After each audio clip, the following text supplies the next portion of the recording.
welcome to the channel and welcome to this 2,500 point game of Tyranids versus Orks. Today on the channel we come to this unassuming rock. This was once a forest planet verdant with life. However, no sentient life, no humans polluting the air, the atmosphere with industry or anything. However, the Tyranids do not care who the planet is owned by. All they want is the biomass. All they want is the life. And they have landed on this planet and are firmly, heavily in the process of digesting it. Hive spires are starting to poke up through the desiccated lands of what was once lush forest land as they continue to dissolve everything. Then, through the warp, in the distance, on a massive space hulk, a weird boy has a vision. He has a vision of lots of gribblies, with lots of bug eyes, with lots and lots of really good fighting, lads. And he's reaching out with the power of Gork and Mork. He tears a hole in the warp and the hulk floats into the system. And the Orks hurl themselves at this planet to go and do some good bug crumping.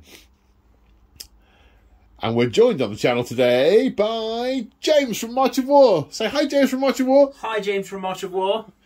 So you have brought your Tyranids today, haven't you? I have brought my Tyranids for a really exciting game with the new Codex. Because we are using the shiny new Codex. Woo! New Codex syndrome will be in effect. Yes.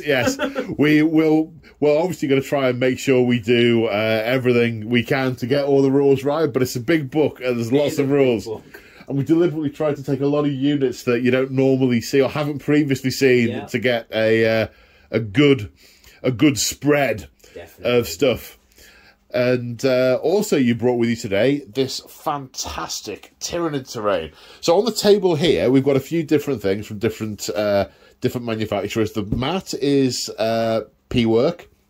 These rocks are Urban Mats. But all of these Tyranid spires and digestion pools, they are all March of War. They're all yours. They're all mine. So tell us a bit about them. So I collect Tyranids, and so I want a Tyranid Terrain, and we do the large hive spires. That's the hive spires. Hive spires, which don't look very big until you put things next to them, and then you start to realise just how massive. Well, they're bigger than my Stomper and my Titan. Yes, exactly. Yes, no, they are big. We've got barricades, and there's the digestion pool mouth jobbies, and So maybe I should have said March of War, and you're sporting the March of War merch.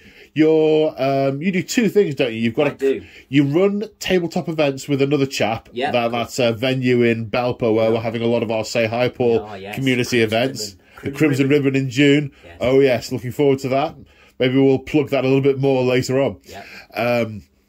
But also you run March of War, which is your scenery. Yes, so resin casting, resin printing. You do bases and all sorts, don't you? Yes. And you did these wonderful hive spires. And this is so pretty. It's a really cool looking table. It's so pretty. Really good. It does look like the water's just been sucked out of it and all the life is gone. And yes. Definitely. Yes. So you have a website? I know you have a physical shop that I've physically walked into before, but I do have a website. It's marchofwar.co.uk. And all of my things are on all of my resin cast terrain, printer stuff. We do commission work, commission painting. You painted these, didn't you? I have very quickly painted these, yes, because winter stole my last lot, and then remembered that we needed to paint some more very quickly for this, so got them done quick. We've got Rob Not Steve is now painting for me. He's now a commission. What would he be? A studio artist. A studio artist. That's a good term. Yes. Painting under March of War, so he's taking commissions on. He's got his first couple underway, trying to get Rob out the factory. So he's nice. There. That is nice. To coin a phrase. Indeed. Yes. So no, he's doing well. Really enjoying it. So hopefully we'll be seeing some more of Rob as well soon. So get him playing a bit more. Superb. Yeah. Superb.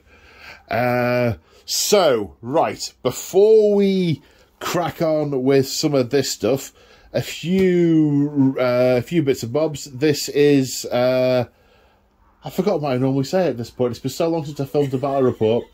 You're probably inferring already that this is a very casual game. It's the idea with these sorts of games is you're coming and joining us in the garage. This isn't going to be sort of really clipped, very precise, lots of well edited. There's going to be a lot of us going, well, how do you think that's meant to work? I don't know. How's it worded? So yeah, come join us in the garage for a casual game of 40k. Very narrative oriented, and there are a tiny, small number of narrative house rules that we find help with the narrativeness, which I will briefly go through. We don't apply plus and one minus limits on dice roll modifiers, and we let characters charge with units. So if you've got a character that's with a unit and they're both charging the same target or targets, we make one roll and then everything, and they either both make it or they both fail. Then everything goes back to normal. It's just more thematic. We don't use command point rerolls, and we don't limit the number of times a strategy can be used in the same phase. Reinforcement points might come into it with Tyranids this game, but we don't use reinforcement points. There's a few others normally that don't. This one will today. Super heavy auxiliary units do get their traits. My Gorkanaut does not have a shorter range on its guns because, you know, the Orks don't put the worst guns on the effigy of Gork. No. It makes no sense. But the most important rule we have is we apply what we like to call narrative common sense. If something just doesn't feel right because it's a weird combination of rules or a scenario that you couldn't necessarily foresee, we work out what we think it should be, and then that's what we do. Because it's all about having fun, playing a story, not necessarily trying to brutalise each other with the rules or hitting each other with frying pans, because that's definitely bad. That's definitely bad. So, for those of you who are still here, what are we playing today? Oh, I normally have the cards in my pocket. You see the cards on top of the deck there? Yeah, the top two. Yeah. Thank you. Oh, God, rusty today. So, we're keeping this nice and simple because, as you may have inferred, I haven't played for a while because I've been quite poorly. And before that, I've been focusing on AOS quite a bit. Yeah, it's been a good few weeks since I've had a game. So we're keeping it simple, and we've got a brand new Codex that neither of us have played before. No, so that's going to be exciting. It's a little bit... oh, I shouldn't do that. So we're going to keep it simple and just have nice, straight deployment zones either side of the table, 12 inches up. And we're going to play, which I have to say is my very, very, very, very favourite, Domination from the Open War deck. So each battle round, there are 2 points up for grabs. Whoever controls them, if you control more objectives than your opponent, you get a point. If you killed more units than your opponent has, you get a point. And that's it. So there are 10 points on offer throughout the course of the game. We've got 6 objectives down. We've got one by this digestion pool, one by this sort of barricadey thing, a couple in the middle of the table, by this big spire, by these rock formations, and those rock formations, and near this digestion pool as well. Hopefully we've got lines of sight blocked between most of them. These spires, we're going to treat these as dense terrain. So they're dense and unstable, and so basically it's -1 for shooting through. Bursting out of them. Yes, this is a very unpleasant atmosphere. But then again, Orks were quite spory. That's how we reproduce. Yeah, yes, so you hit us in the face, we release spores. This was like an Orc party. It was just all the spores going up. Maybe this is where Orks go to breed, like salmon swim up upstream to spawn. Maybe this is an Orc spawning pool. Ooh. We just broke the narrative. Yeah, well, that's it for 40k. I think it's now done. It's all been broken. Yes, so we're playing 2,500 points. I can't think of anything else I should have said by this point, so I'm going to stop whittering on and let's take a look at the armies.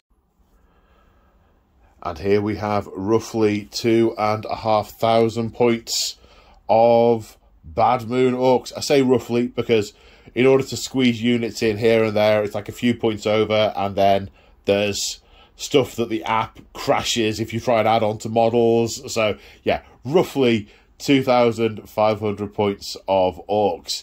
So, what are we looking at? Well, obviously, it's Bad Moons. And regular viewers of the channel will know I don't tend to run mono orcs very often, but I just felt like it today. I just felt like a yellow tide coming crashing in to take out some of these gribbles, these little bugs. We want to fight, a fight. So, right, Bad Moon Orcs, what do? Well, their thing now is they add 6-inch range to Dakka weapons and heavy weapons. As I mentioned before, the Super Heavy Auxiliary will be getting it because... just because. Because it's yellow. Because it's yellow, yeah. It's yellow. I mean, that's clearly there to stop you going, okay, I've got a Bad Moon army, but you know what? The most powerful thing is if I put a Death Skull Stomper in with it. Yeah, exactly. Like, yeah, okay. But, no. Anyway. And also, rolls to hit of a 6 are an additional -1 AP. So, it's a battalion and an auxiliary super heavy. What else to tell you? It's led by my war boss, Grutz Edsplitter. And his warlord trait is the best armour that teeth can buy, which gives him a 4+ invulnerable save and 1+ to his save. So he's quite nice. And he has got the Shiny Gubbins relic. He's got the Gobshot Thunderbus. This gun is an auto-hitting 12-inch range, heavy 2d6, strength 5, -1, 1 damage weapon. It's basically a double heavy flamer, but with bullets. Nice. So he's in charge. Other characters in the unit. We've got the Weird Boy, who knows the Crunch, which is a warp charge value 6, 18-inch range. Roll 1d6 per model. So, and on a 6s, they get mortal wounds. So I'm going to be standing, as much as possible, on large carpets of bugs, leaving Gork or possibly Mook's footprint in their wake. He also has Warpath, which you cast on a friendly unit and they gain +1 attack. Other characters. So the other HQ is the Big Mech with Shock Attack Gun. Now he's got a custom job. He's got, and you can see it there, in fact I'm going to zoom in a bit. You can see it there. He's got the Enhanced Runt Sucker, which is pulling up those poor little snotlings into the Shock Attack Gun and spewing them out through the warp. But the Enhanced Runt Sucker means that it's 2d3 shots rather than 2d6. So it's the chances, sorry, as opposed to 1d6, which means you reliably should get a few more shots, which is nice. There are a couple of other characters dotted about. There's a Pain Boy who's got his Earthy Syringe and Power Claw. And there is a Knob with a War Banner who has a Power Fist. I think he's got a Power Fist. The model has a Power Fist. I can't remember if he still has it on his profile. Obviously, I'll be checking it as we are playing the game. But they're all the upgradey type stuff. So from left to right on everything else, we've got a big unit of Clanky Killer Cans who are feeling really confident now that they are in giant metal exoskeletons, but they're still runts at heart and they still could run off if someone shouts boo at them, which I think is hilarious. 2 rockets, 2 Scorchers and 2 Grotzukas. We got a mob of 20 Grots with a Runt Herd who's got a Squighound keeping them in check. A unit of 12 Burner Boys, 2 of whom are Spanners, who are going to drive around and set things on fire and have a jolly old time whilst doing it. A unit of 10 Knobs with a mix of Kill Saws, Power Fists and other such toys. A unit of what was 5 Mega Knobs, but I keep forgetting I don't have 5 models because I got 2 boxes, 3 in each box, and I built 2 of them as Big Mechs. And I always forget this every time I write a list. So I have 4 Mega Knobs, not 5. They got rockets and power claws. I've spent 2 command points before the game starts. They are going on the teleporter. Because they just, there's on the cruiser up there and they're going to be teleported down. It's the only way for a big knob to travel in the teleporter. Then we've got a mob of 20 boys. These would be our boys, but that's not a thing you can do anymore. They've got all the armour plates because they got the best teeth. and a unit of 10 shooter boys. Are there 10 there? Yes, there's 10 there. I haven't miscounted. Hooray! The Nob has got a combi rocket, and there's also a rocket in there. Then, moving around to the back, we have got 3 mech guns, which used to be hilarious and very funny, and now taste quite bland when you fire them. But they're still, you know, in my mind's eye, I still imagine all the crazy shenanigans, even if it doesn't play out on the tabletop. We've got a bubble chucker, a custom mega cannon, and a smasher gun. I already mentioned the big mech with a shock attack gun. We've got a truck with boarding ramps that aren't a thing anymore.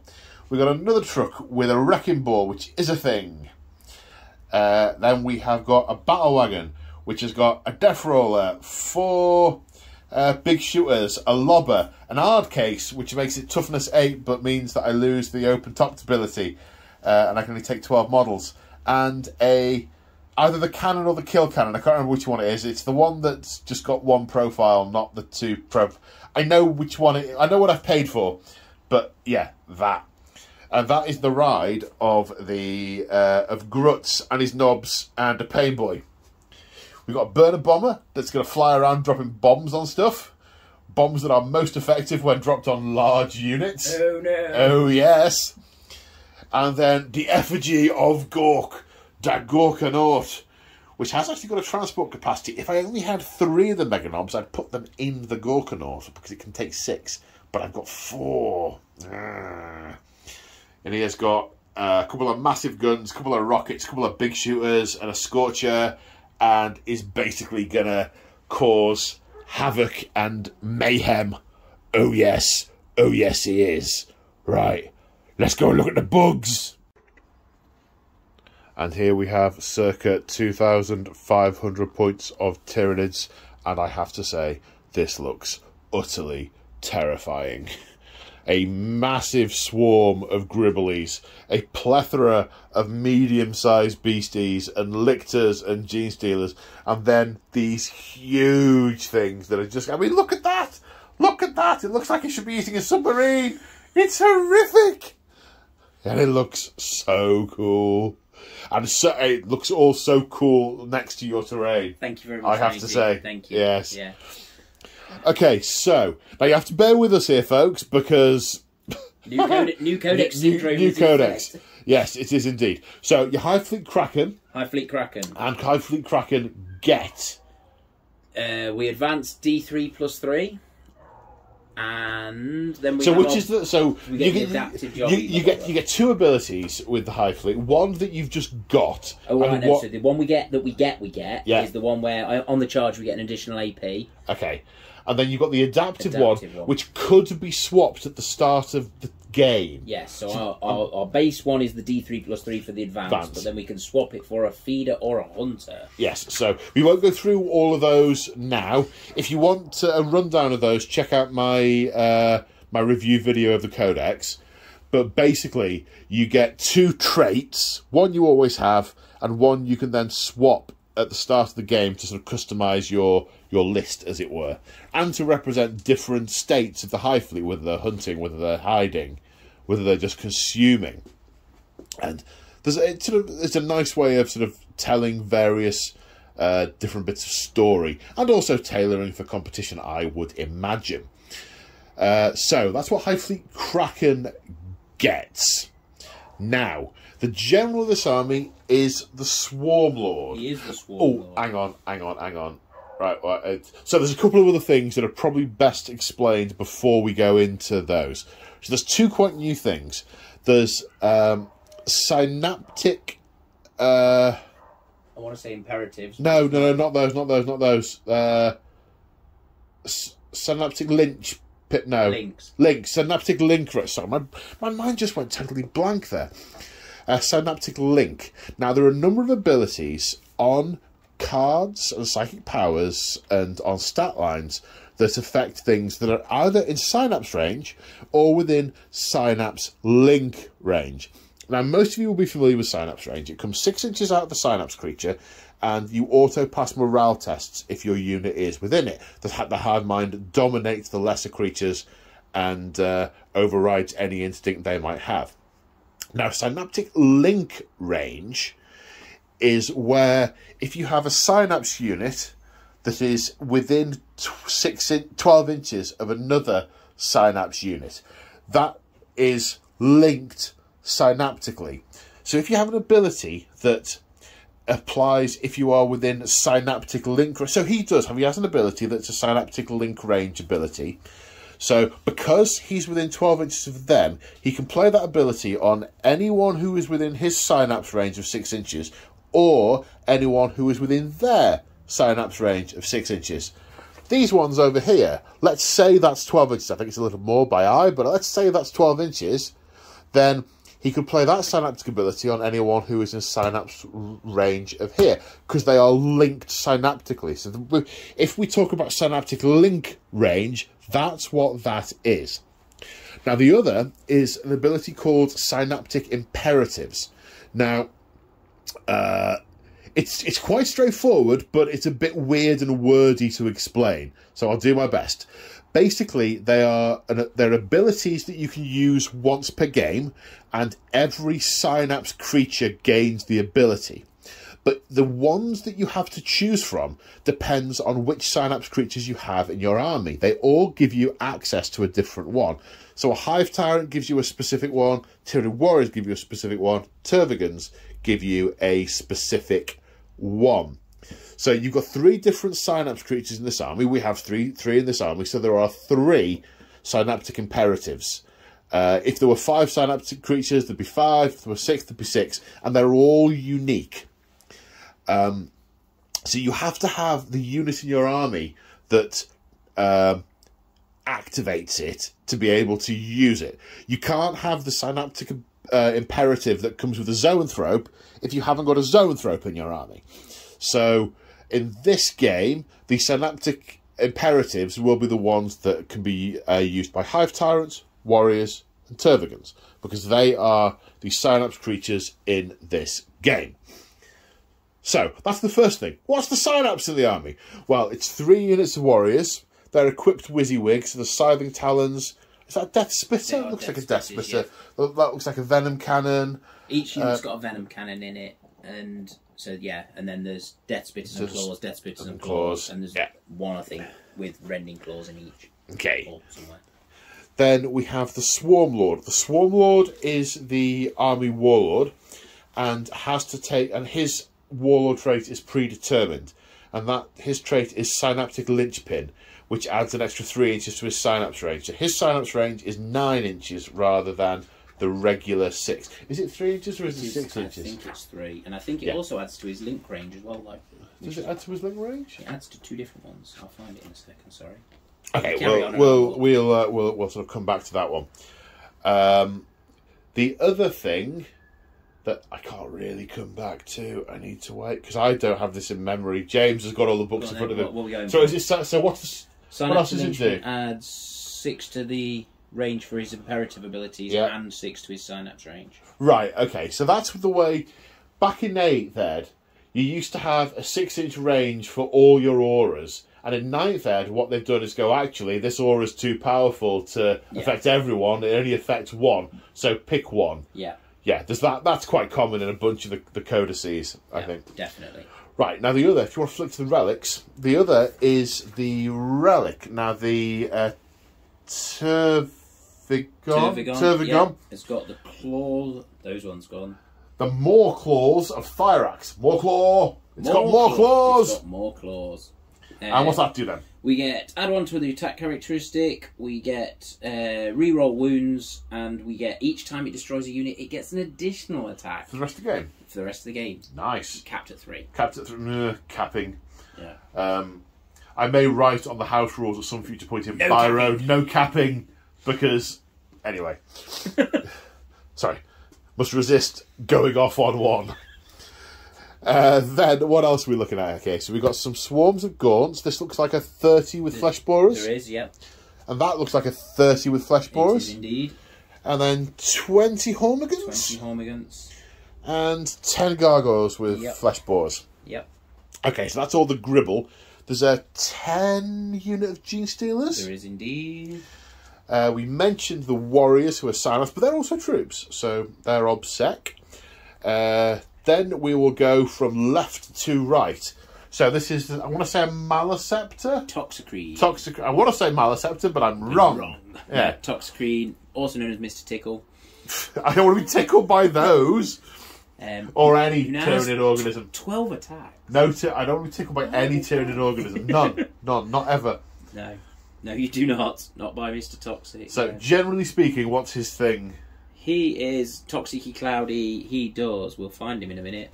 Everybody's changed out. You're on to flyers. You've I've gone gone too the far. wrong way. Go back. Go back. Leads, Parvos, Venanthropes. He's elite. So many. Toxicrene. So we have Choking Spore Cloud. So they are -1 to hit whilst you're within it. Right, okay. While enemies within it, he's -1 to be hit. He can do mortal wounds. Okay. And he's a 15 wounds, toughness 8, but he's a 3+ this one. Yeah, 3+. Generally, things are either in this book either 7 toughness 7 and 3 up, or they're toughness 8 and 2 up. Just to confuse things, he's the other. He's the other, yeah. And he has 12 attacks. I'm assuming it's 1 per tentacle. Yes, it is. It's 1 per tentacle. There's 6 on each arm. Excellent. How much damage does he do with each of those? Oh, it's they're only one. It's only one, right? That's okay. Yeah. As long as they're not 4. Right, then we have the Tervigon, who we mentioned briefly, but it's probably worth mentioning a couple of things.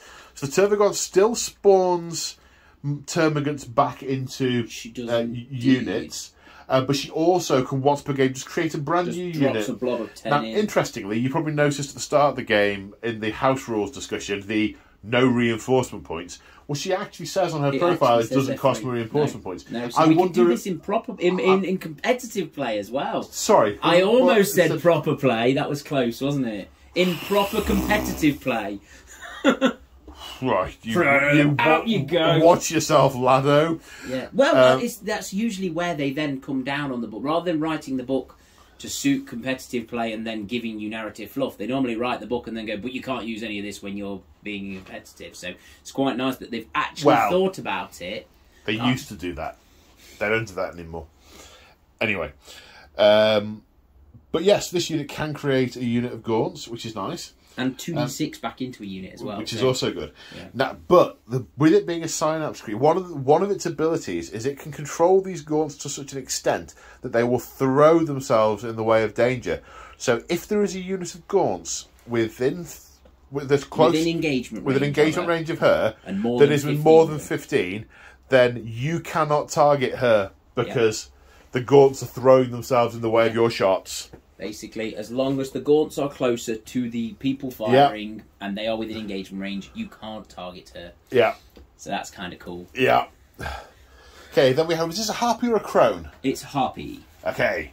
What's the Harpy shtick? The Harpy shtick has got 2 venom cannons. Okay. Yeah, just 2 venom cannons. And it gets... It's fly over and drop bombs. It's a bit... it's flying over dropping spore mines. It's a bombing gunship. Yeah, pretty much. They've changed how our flappity flaps work now, haven't they? So we didn't have airborne before, so we didn't get -1 to hit for. You do now. You come much more like an aircraft now than we before. Do. But they have given us because it's the Eldar ones that can do the move, turn, move. I don't think they can anymore. I can't remember. Well, mine can. Well, maybe they can. I didn't notice that when I cried in the Codex. Yes. Because I cried in that book for a long time. Can't open it anymore because I've melded it shut with my tears. Then going right, we have a Lictor, and for the first time since Second Ed, Lictors are back. Yeah, I have used it. Is a Death Leaper. Oh, that's the Death Leaper. It is the Death Leaper. Yes. Right. Okay. Sorry, it's not a Lictor. Right. It's the Death Leaper. The Death Leaper. But I have to say, when I first got my hands on the book, I happened to order myself a combat patrol of Nids, and the joy of being able to take a Lictor and it not being terrible was just immense. I've got a box full. I'm going to bring 3 next time. It's like, you didn't bring them today, though, I didn't bring them today because we were going for I brought enough stuff and not the things we need. Yeah. And then these two look awful. So these Tyranifexes. Tyranifexes. Are they Synapse creatures? No, unfortunately. Right. Okay. one with the rupture cannon. Yeah. The big bada boom. Yeah. And one with the acid sprayer. Yeah. Big flamey spout of acidy death. Yeah. Yeah. So these are basically just death on legs. Yeah. 17 wounds, 2 up saves, toughness 8. Jiminy cricket. Yes, I have to. It's quite nice. They've got good again. I think they've always been anyway. Yeah, they dropped off a little bit, but I think the rupture cannon now is D6 plus 4 damage, strength 9. Jesus, strength 9. Strength 9. Oh, well, there goes ramshackle. Yeah. Right, and then we've got a unit of 3 Carnifexes. Yes. Are they all differently equipped? Or They are all scything talons and tusks. Okay, and they go down as individuals. You deploy them together, and then they run off ripping things apart. They do, and that. Have we missed anything? Is that everything? I think it's everything. I think that's everything. I think we've got it all. Okie dokie. Anything we have forgotten, we will do our best to explain in game. And on that happy note, let's go to deployment. And here we are after deployment, and the Tyranids look terrifying and awesome in equal measure. The Orcs, this doesn't feel like it feels like a very thin yellow and green line, I have to say, compared to the Tyranids.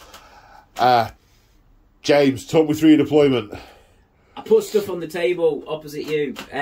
So I've got the Tervagon down the far end with all the little baby bugs around her. Both units are 30.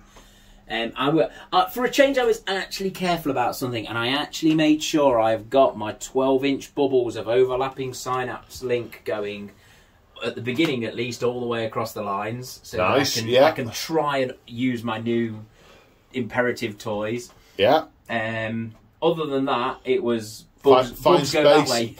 Okay. I similarly did Orcs go that way. So I thought, well, big mob going up the middle, and what else is on foot? They're on foot. Big thing going up one side, big things driving up the other. Then it was like, okay, where to fill in the gaps? Mech guns at the back. They probably won't be able to see past the killer cans, but, you know, no one called an Orc clever. Shock attack gun with them. The knobs, the knob band, and the pain boy and the war boss are all in the battle wagon. Burners are in a truck, shooters are in a truck, grots and runturd are going to run past this giant gob and maybe sit on that objective, who knows. And the thingy, the what are they called? Mega knobs are on the teleporter. Excellent. So I've still got Gene Stealers in deep. So I think I have to deploy them now that I'm thinking about it, because they have to go on the table. I need to check that. Right, okay. We check how that works. We'll check that. Start. Yeah. And yes, indeed, the Gene Stealers are deployed at this point, being oh so sneaky. Look, can we got the table? Oh, sorry, I moved this when I was sorting out the command point tokens. Back in the room. He's back in the room. He's eager. He's eager, yes. So, we're all deployed. We're all set to go. All we need to do is determine priority for turn 1. No, is to work out who gets...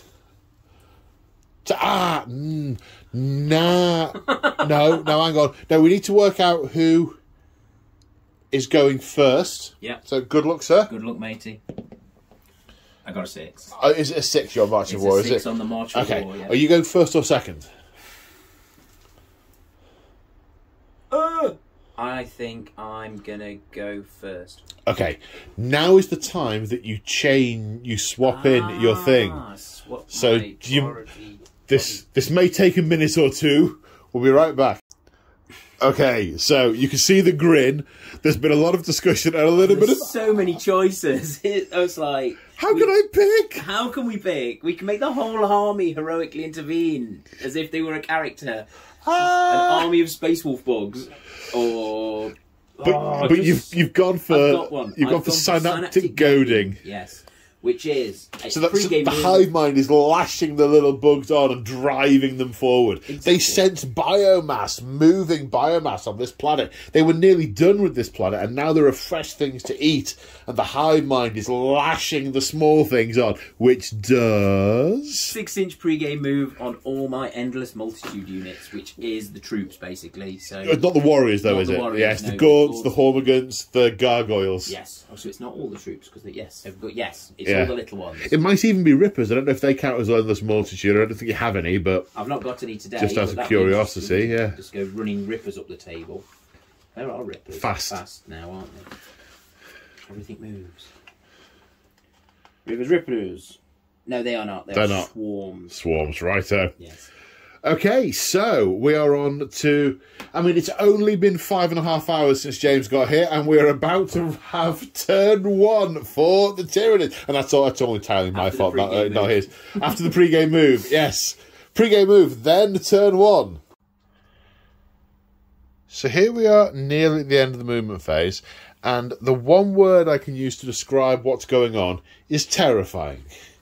I mean, you know something? Just the fact that they're running between their own hive spires just makes it feel so much creepier. It really does. It really does. It's so cool. Right, so, I mean, basically, this is just a surge across the line. There's not really much rhyme or reason to it. There really isn't. You're over there. It's a surge across the line. So, G-Stealers have come forward. The big things and the Warriors have come forward. The Tyranifex. We've got a surge of both units of Gaunts and the Tervigon. We've got the Gargoyles, the Swarmlord. We've got Warriors. We've got Carnifexes. We've got a Tervigon, all just piling up in the middle. We've got over here. We've got Hormigans. We've got big lashy thing. We've got Warriors, and just everything. It's all horrible. And the Harpy has flown over here and banked around just after releasing its spore cysts onto this vehicle, which means the rolling of 3d6. 3d6, 66. Sorry, 66. 66. I said 3, but I meant 6. I should get 3. Yeah. And on a 4+, they will deal mortal wounds. So that's 6 mortal wounds. So, got 4 wounds left on that truck. Oh, pants. Ouch! Okay. Oh, it's the psychic phase. Okay, just before we go on to the psychic phase, should probably mention some stuff we did earlier from the command phase. There are no synaptic imperatives in effect. They're being saved for later on. And the Swarmlord used his domination of the hive mind ability to, through synaptic link, because the Hormigans were all the way over here, but they were connected by Warriors in the middle, to put that ability on these Hormigans, which means they can re-roll to hit until next turn. Yeah. So, psychic phase. So, what's happening first, sir? So, we have Catalyst coming off of the Tervigon. Yeah. I'm going to stick it onto the Tyranifex at the far end with the Flamer, the Acid Spitter. Okay. So, we're going off on a 6. 7. 7. That's cast. Sweet. Do you want to deny? Not close enough. Not close enough, so that one's gone off. We don't need any advance and charge, so there's no point onslaughting. And Synaptic Lure is only an 18-inch range, and the Hive Tyrant's too far away for the Swarmlord's too far away for that, so we're good. That is Psychic Phase over. Okie dokie. Hold that thought, sports fans. So the psychic phase is not over. We just sort of said, oh, well, maybe there's smite. They might be in range of the Orks. Yes, he's in 18-inch range of the Orks. Okay, so we could do a smite. Then we had a, well, are you sure you don't want to do the other one that was an 18-inch range? Oh, no, because they're not the unit I'm going to charge and so on. I'm like, are you sure it's not synaptic link range? And it's going to melt my brain for a little bit. And it is synaptic link range. So the Swarmlord is through that unit to that unit to that. Yeah, so they're within 8-inch range of that synapse node to cast Synaptic Lure onto the Grots. The Grots. So we're casting on a 5, which we don't get. No. And I was going to say, I wonder how it works for denying. I'm assuming could need to be in range of either the person casting it I or... wonder if you have to be within any of my link rate. That'd be something that... I would say you have to be somewhere... Either the start or the end, not any of the links through the middle, maybe. I don't know. I don't recall reading that. No, I don't either. But maybe it's on this page and I just haven't read it. Either way, not relevant. We'll come on to it later. Smite. That's the other thing, haven't we? We got the one smite from... And a smite, yes. Smite. 7. So let's see if we can deny that. Yeah. Yes. Stop that. Yes, you can. Not having it. Cool. Okay. So, shooting phase. Do you know where we're starting, or do you need a minute? Yes, we actually want to recheck all the rules, haven't we? We'll be right back. So first up is this Tyranifex, cresting the corner of this massive rock, is firing its acid, horrible, icky spray into the killer cans. What's the weapon called? It's called an acid spray. Hooray! And it's D6 plus 6. D6 plus 6, nice. Okay. For 7. 3, 4, 5, 6. It's strength 6, toughness 5, so winning on 3s. 5. Minus 3, 2 damage. Minus 3, 2 damage. Okay. 3 plus save, so saving on 6s. Oh yes, I remember armour isn't a thing in this edition. These are ramshackle, which means that they are minus 1 damage as long as the weapon isn't strength 8 or higher, which is not. So each one is reduced to 1 damage. So 5 1, damage. 2, 3, 4, 5 is enough to kill a can, which explodes. Of course it does. Doing a mortal wound. Now, technically, it's not supposed to damage its own unit, but that just doesn't make any sense to me. So, as far as I'm concerned, the 2 ones that are next to it are going to take the mortal wound. Fair enough. And then there is the Stinger Salvo coming off of it, which is 8 shots, hitting on 3s. We are 6. strength 5, toughness 5. So winning on 4s. Less good. Yeah. Minus... these are only minus 1. 2 fails. Damage? 1 damage. Okay. Let's take it off. Can you see that other one? No, let's take it on this one. Okay. Then we need to do some gaunts. Okay. So next we have 20 shots from these Hormigants firing at these Orc boys. We are hitting on 2 CPs on Scorchbugs. So it's 1 CP if you're under 10 or under 15. 2 CP because it's a large unit. Number. Yeah. So, and then minus... it's an extra point of strength. So these are now strength 6. Strength 6 minus 1. Flesh borers. Yeah. What are they hitting on? Hitting on 4s? 4. Yes. I want to say 4s. I want to say 4s because it's not 3s.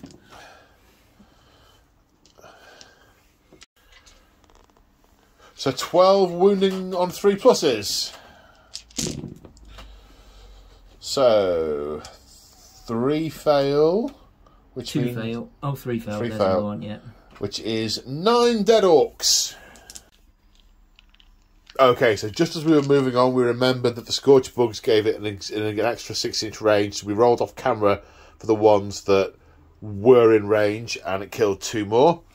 Then with the other unit, also with Scorch Bugs firing at the Gorkanaut. When I checked the explosion range of the killer can, it was 3-inch range, so it had clipped the Gorkanaut and another one of the cans.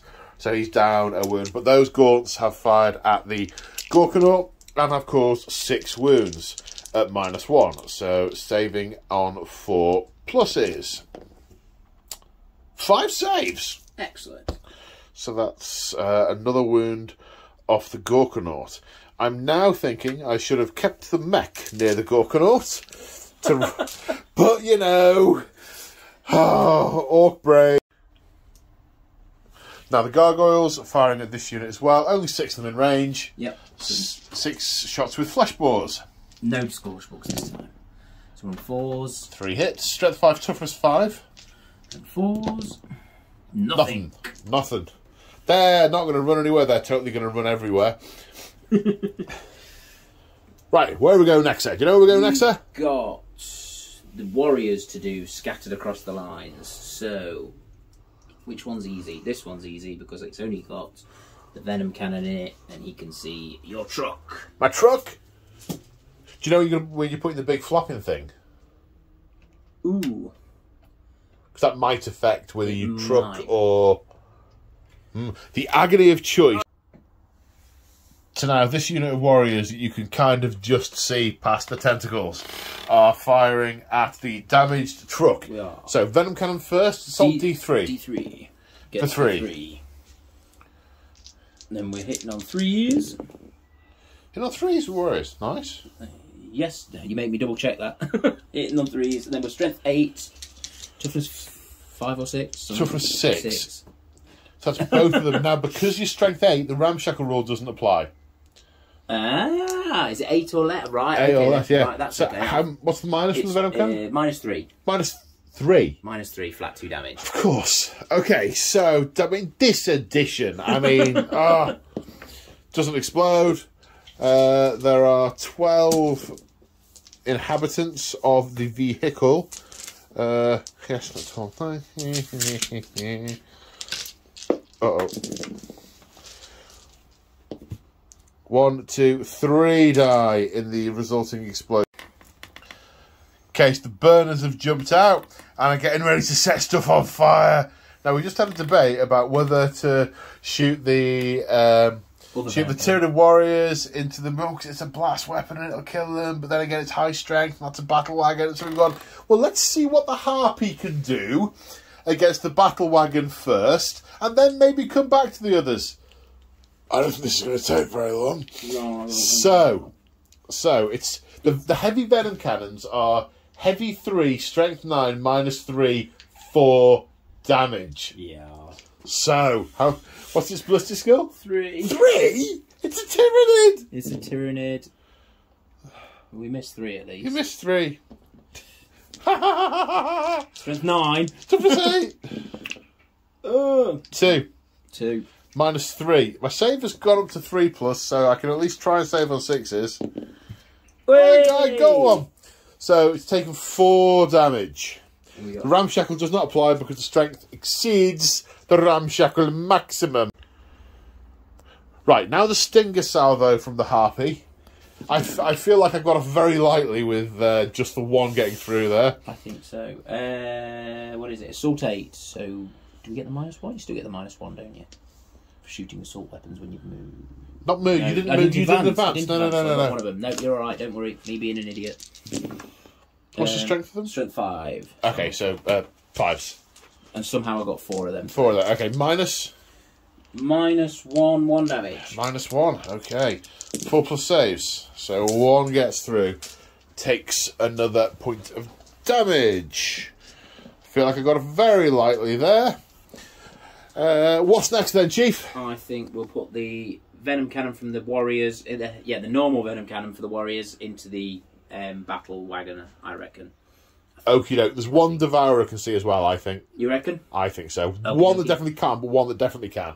I'd say so. Yeah, cool. That is a... Because you can shoot past model... I mean, that's the thing. Yeah, so you can shoot past in your own we had this units, debate about that Tyranifex, and we both concluded that from the line of sight of the firing, it couldn't actually logistically fire the gun without melting through a Carnifex. Yes. Unless you try and say that the spines on the top are what's firing the gun. So we said, no, that doesn't make any sense. But this, where they're sort of ducking and diving past each other, sticking barrels past their torsos, they're in tune. They're a unit. Swarming mass. Yes. So it's a Death Spitter for 3 shots. I mean, I guess you could make the same argument that they're all in Synapse range, so they're all in tune. They're all dubbing away. No, don't start that. We've just decided he's not rupturing the Carnifex with a rupture cannon. So we've got 3 shots. That's a sentence that's meant other things. 3 shots hitting on 3s. 2. And then strength 8. No, strength 5. These are the the Death Spitters. I apologise. -2. So 1. Was it? Sorry, were we on the battle wagon? Yep. 5 up save. You made yes. Cool. Then D3 shots with the heavy venom. With the not heavy venom. With the normal venom cannon. For 2. 3s. We get 1. Strength 8. 4. Nope. No. Bouncers. Okay, so the Ichor slides off the front of the battle wagon. I think we're on to the charge phase. Your Toxicrene is still out of range. It's in 8-inch range for the Toxicrene. Nearly. Yeah, it's getting close. But with no, those. it's definitely more than 8. Yeah. I think that is everybody. Yeah, looking across the line. Fired. Did they fire? No. Can they see anything? There's quite a big... No, they can't. can't. There's a Tyranifex, like, completely standing in front of them. What's the range of that Venom Cannon? 36. Because it can totally see the battle wagon if it's in range of the battle wagon. Let's grab a tape measure and check quick. Pressure camp.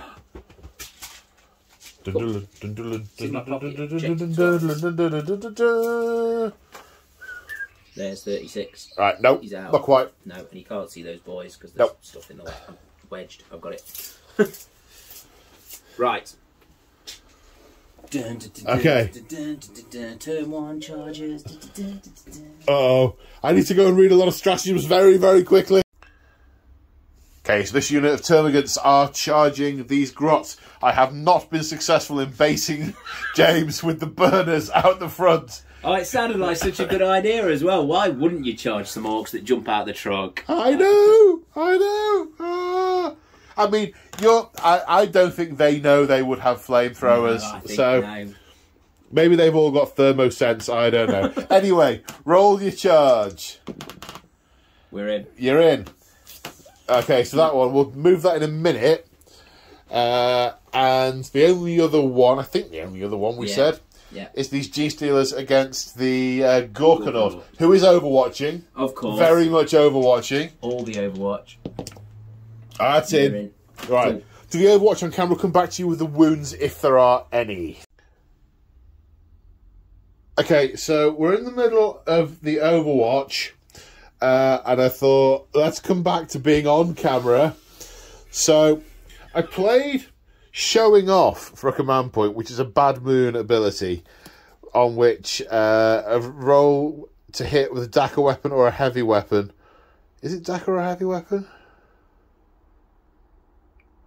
No, just a dagger weapon. Is a 6 to hit is 2 hits. So, with the Deathstorm Mega Shooter, which was 30 shots, I got 4 hits, which becomes 8. With the twin big shooters, I got 5 hits, which becomes 10. I rolled a 6 with the Scorcher, so that's 6 hits. And I got a hit with one of the rockets. Oh, yeah! So, rocket, strength 8, wounding on a 2. So that's a wound. AP... Start saving them on... Yeah, is it a vulnerable save for the Gene Stealers? 5 up in one. 5 up in one, okay, so... So, we get a 1, so 1's dead. 1's dead, okay. Right, now, the Deathstorm was strength 6, so they're going to wound on 3s. So that's 4 saves, please, bud. Sorry. Sorry, we're not 1 5 up. So that's 3 more dead. They're not looking very well. Oh no! Then the big shooters are strength 5, so they're wounding on 3s. Oh, that's not great. So that's 5 saves of 5 up. That's 4 more die. Oh no! And the Scorcher Oh no! is strength 5, so wounding on 3s. 3 more. I think you'd have burned a Magine Stealers 3 more. alive. 3 more. 3 more. No. Just ran out the undergrowth and just got absolutely lit up. Bye, Gene Stealers. Looks like we don't get to find out if Gene Stealers are any good this edition. No, not today. I cannot believe that. That is amazing. I'm so happy. I'm so happy. It is really that. I may have underestimated the firepower coming out of a Gorkanaut. Well, it is a super heavy now. It's a big lad now. It's a big lad, isn't it? Yeah. Yes. Okay. But don't worry. You're about to put I'll feel better when I've ripped some grots to pieces. It's alright, I'll rip some toughness 3 grots to pieces. Oh. So the Gaunts, the Hormagaunts, now have an ability that lets them attack when they're within 2.5 inches of an enemy. Yep. So they have kind of piled in and wrapped around. They really don't need to, but they have them. They have. So there's 20 of them, 3 attacks each, that's 60 attacks, hence the bucket. Now, at the start of the command phase, or during the command phase, the Swarmlord put his Hive Commander ability on. Yes, for reroll hits. For reroll hits. Yes. They've also, because of the main Kraken trait, on the charge you get an additional AP -1. Yep. For some reason, these guys are AP -1 naturally, Already. so these are AP -2. So they hit like crack missiles. They do. So they hit like crack missiles. That's, you know, fine. Against toughness 3 Gaunts. Toughness 3 grots. 3 grots. Ah, I could cry. Okay, so 60 Where's attacks. the game gone? Where? What? My art, my beautiful art.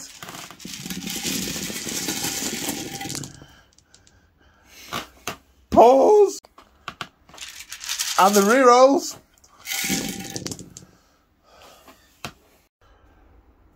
Right, it's a wound. Strength is still 3. I'm surprised it's not 12.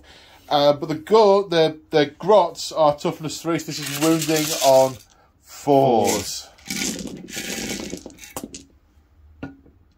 Because apparently grots are made out of like adamantium or something. So are we killing on? Well, I assume we're killing. You don't get killing, one save anymore, do you? Well, I've got a 6-up save, but with your crack missile fists, they go straight through my small t-shirt or metal hat. Which I'm quite surprised elicits a 6+ save to start with, to be quite honest with you. I've got a metal hat! I appear to be able to take a bolt round in the face. Didn't need that arm anyway. Oh, right, so what we got? Count them. Let's... Well, you could have done it out loud. Could. But that would have been kind of entertaining. At this point, I've got to heckle you so many, isn't it? I've got to heckle you to fill the air. 3, 6, 9, 12...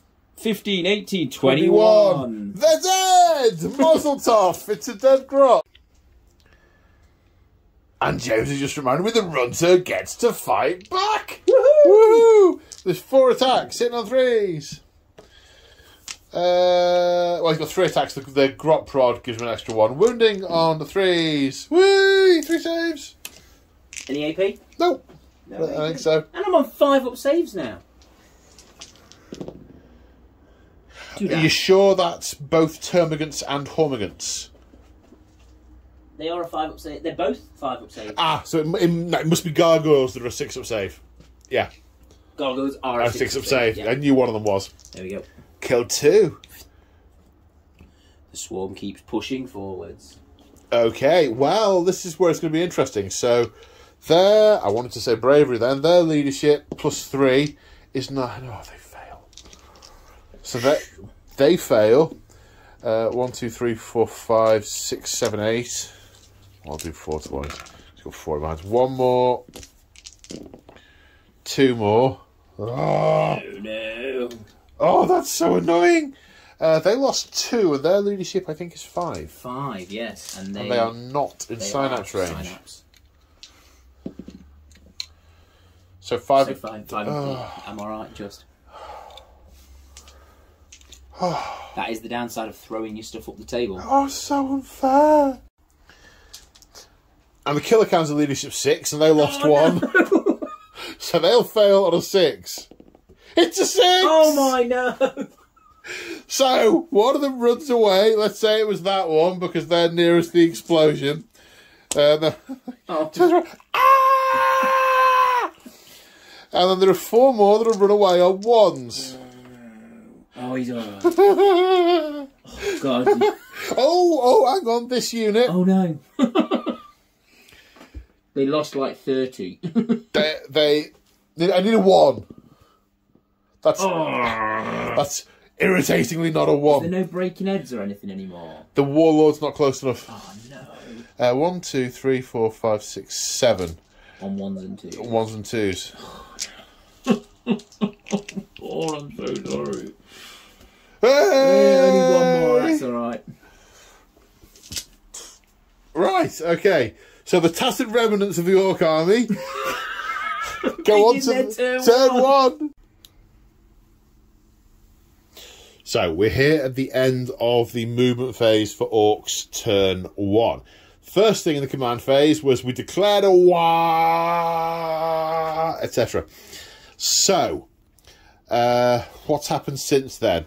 So the Gorkanaut is charging at this massive thing and is intent on killing it a lot, but it's probably just going to get acided to death on the way in. Mate, So, no. well, you kill my unit on the way in, I'll kill your unit on the way in. I can kill that on the way in. So, we'll see. We'll see. The remaining killer counts, the ones that haven't legged it, and let's be fair, these only haven't legged it because they haven't noticed the ones from the back having run away. That's the only reason.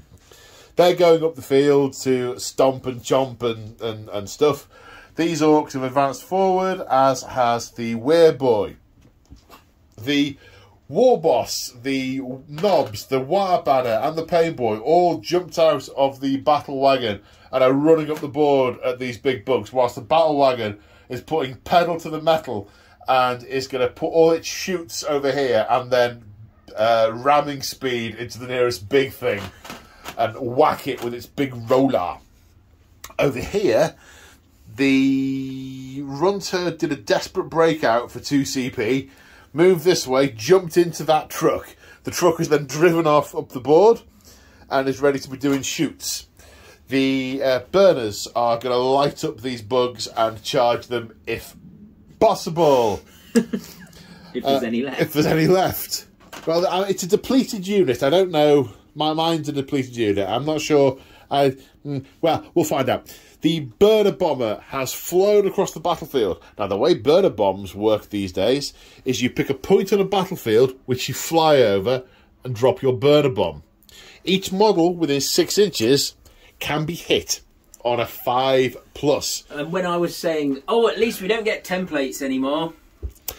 No, it's one of the few rules in the game that are still models within distance rather than units within distance. I seem to remember Rob doing the same thing to me with his Drakari bomb thing and blowing loads of my stuff up, and you'd have thought I'd have learned. Well, it's one of the few tricks I've got left in this. Well, no, to be fair, I've got quite a lot of stuff left. But, and the Mega Knobs, sorry, I'm standing on the cable because we've been doing this so long that the camera's running out. And the Mega Knobs have teleported in behind the nid line, ready to properly crump something, i.e. that. So, we have a whole bunch of dice to roll. Firstly, the Tervigan will be hit on a 5+. Yep. It's hit on a 5, -1 if it's a character, which it is, unless the character is also a vehicle or a monster. So, hitting on 5, no. So, the Tervigan's not being hit. So, it was all of the Gaunts in this unit, and 20 of the Gaunts in that unit, wasn't it? Yep. So, I don't want you to watch me count dice. 50 dice. 30 Gaunts, taking a mortal wound on 5+. 1, 2, 3, 4, 5, 6, 7, 8, 9. 9 dead in that unit. Then it's 20 from the other unit. So having taken 10 out of this 30, that, mathematically speaking, must make this 20. The trickier bit is picking them all up with one hand. My good friend the Claw has to do this all the time. It is not as easy as he makes it look. He's well practiced at it, isn't he? He's very well practiced at it. Ah, you swine, I nearly had it. Right then. Then the second unit. 1, 2, 3, 4, 5, 6, 7, 8, 9, 10. 10 out of that unit. 2, 4, 6, 8, 2. Yeah, we were saying that from 8th ed onwards, there have been very few things that act like templates. Yeah. From back in the day where you have to space all your models out. Yeah. This is uncharacteristic of this edition to have that level of carnage because of model placement. Because it's normally units within X number of inches. That's what I assumed it was when I dropped it, and then I checked the rules, and no. Or number of models within a unit or something like that. Yeah. It'll be capped at 6. It'll probably somewhere in an FAQ or something else I don't read. Book predates getting freebies from GW, so I paid for that book, so I'm using that flaming book. Yeah. So that's the end of the movement phase. Yeah. They've come forwards. Right, the psychic phase. Now the weird boy is going to attempt to cast the Crunch with a giant ectoplasmic foot of Mork or possibly Gork coming down from the sky to stand on those Gaunts on a 6. That's an 8. Do you want to deny it, sir? I shall deny it from the Swarmlord. No, you shan't. 4. Okay, so I roll the dice for each model in the unit. And on a 6, they take mortal wounds. How many's left? We lost 9, didn't we? 9 and 10 you lost, so there should be 9 missing from that one. So it is... So it should be 21. 21. Right, 21. Now, if I'd rolled 9 on the casting value, I'd have hit them on 5s. Yeah. But I didn't, so it's just 6s. So 6s do mortal wounds as Gork or possibly Mork's foot comes down. 4 dead ones. It's a smaller foot than it's a little, just his big toe. Just caught him with the big toe. You feeling better now, Paul? Oh, I haven't started to feel better yet. Okay, so shooting phase. So the shock attack gun is going to fire up at the Harpy. The Harpy's -1 to hit. Okay, because I've got the Super Grot Sucker, I've got 2d3 shots for 3 shots. Hitting on 4s down to 5s. 2 hits. The strength is 2d6, which is 6 on this occasion. Strength 6 -5 d6 damage. Toughness 7. Toughness 7, so wounding on 5s. 1 at -5. Cool, so that goes straight through. D6 damage for 2. 13 wounds down to 11. Okay. And the mech yells at the Grot crew to turn the mech guns on this big thing in the sky. So they are doing. So the custom mega cannon is firing first. D6 shots for 1. -1 to hit on a 5. Which hits. Strength is 8, so wounding on a 3. 3, yeah. Wounds, -3. Oh, 3 up save. So 6. 6s. Nope. D6 damage. For 6. Oh, 5 left. Big numbers. Okay, the Bubble Chucker will go next. I have to randomly roll for which profile to use. And that is a big bubble. So it's the worst one for this particular target. Heavy 3d3 for 4 shots. Hitting on 5s because of the -1. Wounding on a 5? No. Nothing from the Bubble Chucker. Now we will go with the Smasher Gun. That's going to try and grab it and smack it into the ground. Heavy D3 for 3. The big 3. The big 3. Smasher Gun. Oh, it's just fast strength 8 now. Hitting on 5s because of the -1. 2 hits. Strength 8, wounding on 3s. 2 wounds. -4 for the Smasher Gun. Straight through. D6 damage each. For 9 damage. It's out of there. Does it thrash around in its death throes? I don't know if it has a thing. It probably does. But it's a 3 doesn't do it anyway. Doesn't do it. Okay, so the big bird is out of there. Is out of there. Right, next the Meganobs are firing 4 rockets into the back of the Tervigan. Ooh. Sorry, I pressed the wrong button there. 4 attacks hitting on 5s. 1 hit. Strength 8, toughness 8, I think. 8, I believe it's 8. Wounding on not a 1. Not a 1. A 1 is not a wound. Okay. Need to do a little bit of thinking. No, I don't. 1, 2, 3, 4, 5, 6, 7. So 6 D6 hits with the Scorchers against these Hormigans. 10. 25 hits. Okay, 25 hits. Wounding on 3s, because strength 4, toughness 3. 5.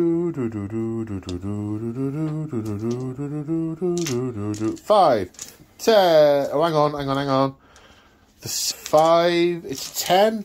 14 at their regular save. I roll your ones because you've got them split up. Yeah, that's right. 5 up saves. Yeah, 5 ups. Some. 1, 2, 3, 4, 5 dead. And that is a lot. And 9 saves. And these save on 6s. 2 of those. So 6 of those Gaunts I'm glad I die. borrowed your dice to roll that. I'm less glad. Don't touch my dice. They just... Yeah. Okay, the shooter boys in the truck. The rocket and the combi rocket are going into the Toxicrene. All the shoots are going into the Gaunts. So the shooter boys in the truck. The shooters going into the Hormigans. The missiles going into the Toxicrene. Shooters spending a command point on showing off. So a modified hit rolls of 6 counts as 2 hits. 8 shooters, 3 attacks each, hitting on 5s. So that was 4 6s, and then 1, 2, 3, 4, 5 5s. So they count as 4 more. Strength 4, wounding on 3s. The 6s are AP -1. So it's 2 at 6s. 2 at 6s and 8 at 5s. Okay, 2 at 6s. So it's 2 dead. 2, 4, 6, 1 more. 2. 2, so 6 more. So 8 in total from that lot.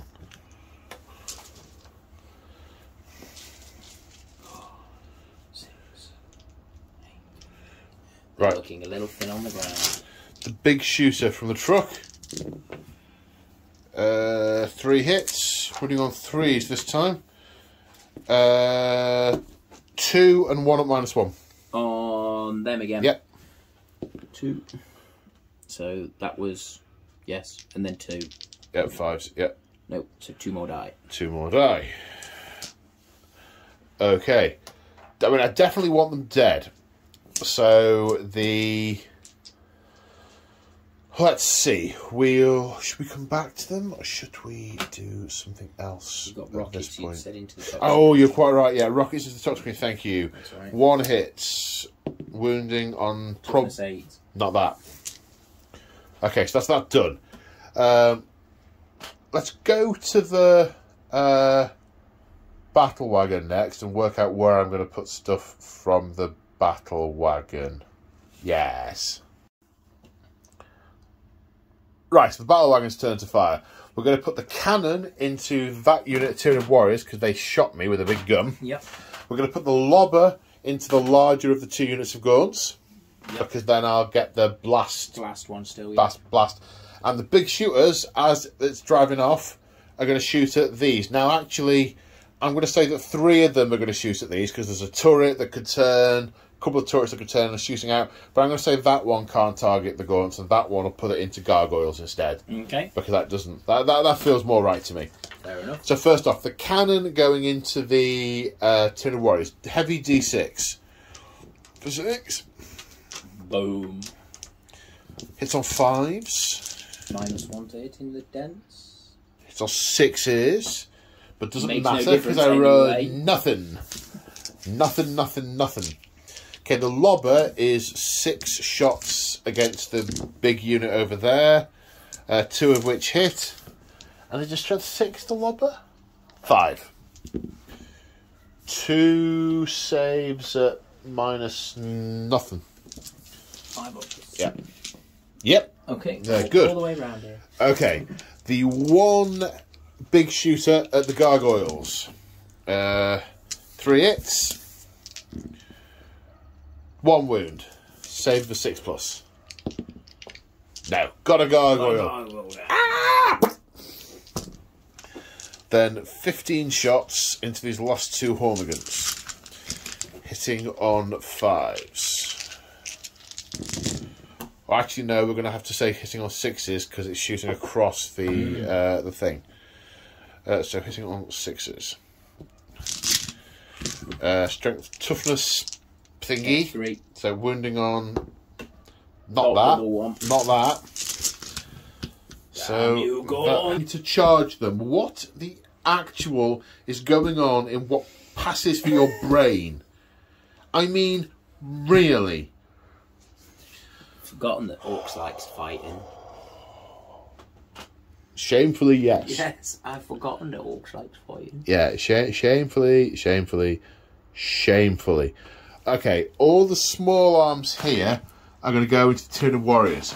So I say small arms, the big shot blunderbuss, 2d6 hits.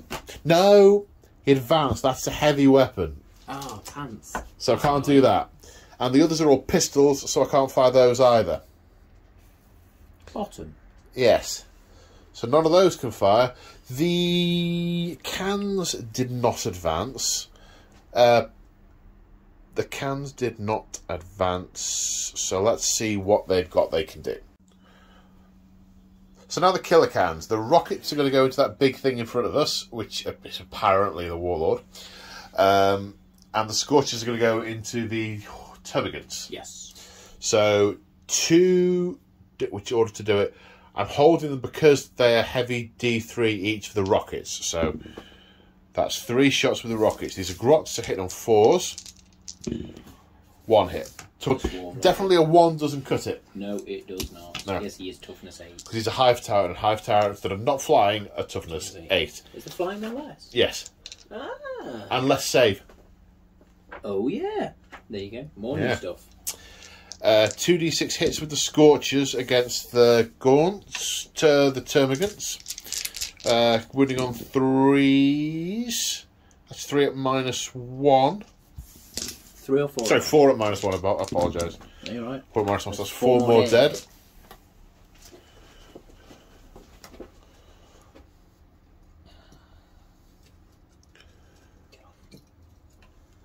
Right, so... You fired. You've all fired or can't fire. You fired. You can't fire because you advanced. You haven't got a gun. You fired. You've all fired. It's just the Gorkanaut. Oh. Oh dear. Oh dear. No, it's the burner as well. The burner's... Oh, yeah. Burner bomber. Yeah. Can do shoots too. Okay, well, I think the Gorkanaut is going to put all its small arms into the tiny gribblies. And is that including the machine gun one? Yeah. Is that defined as small arm? Well, it's his short little arm. It's a short... I mean, look at it. It's his smallest arm. Hence, small arms. Yeah, I mean, basically, the rockets are going into the Tyranifex. Everything else is going into the Gaunts. Mm-hmm. So, the two...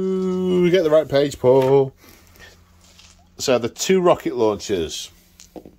Heavy D3s, that's hitting on 5s. 1 hit, winning on a 4. No! Right, Scorcher hits twice.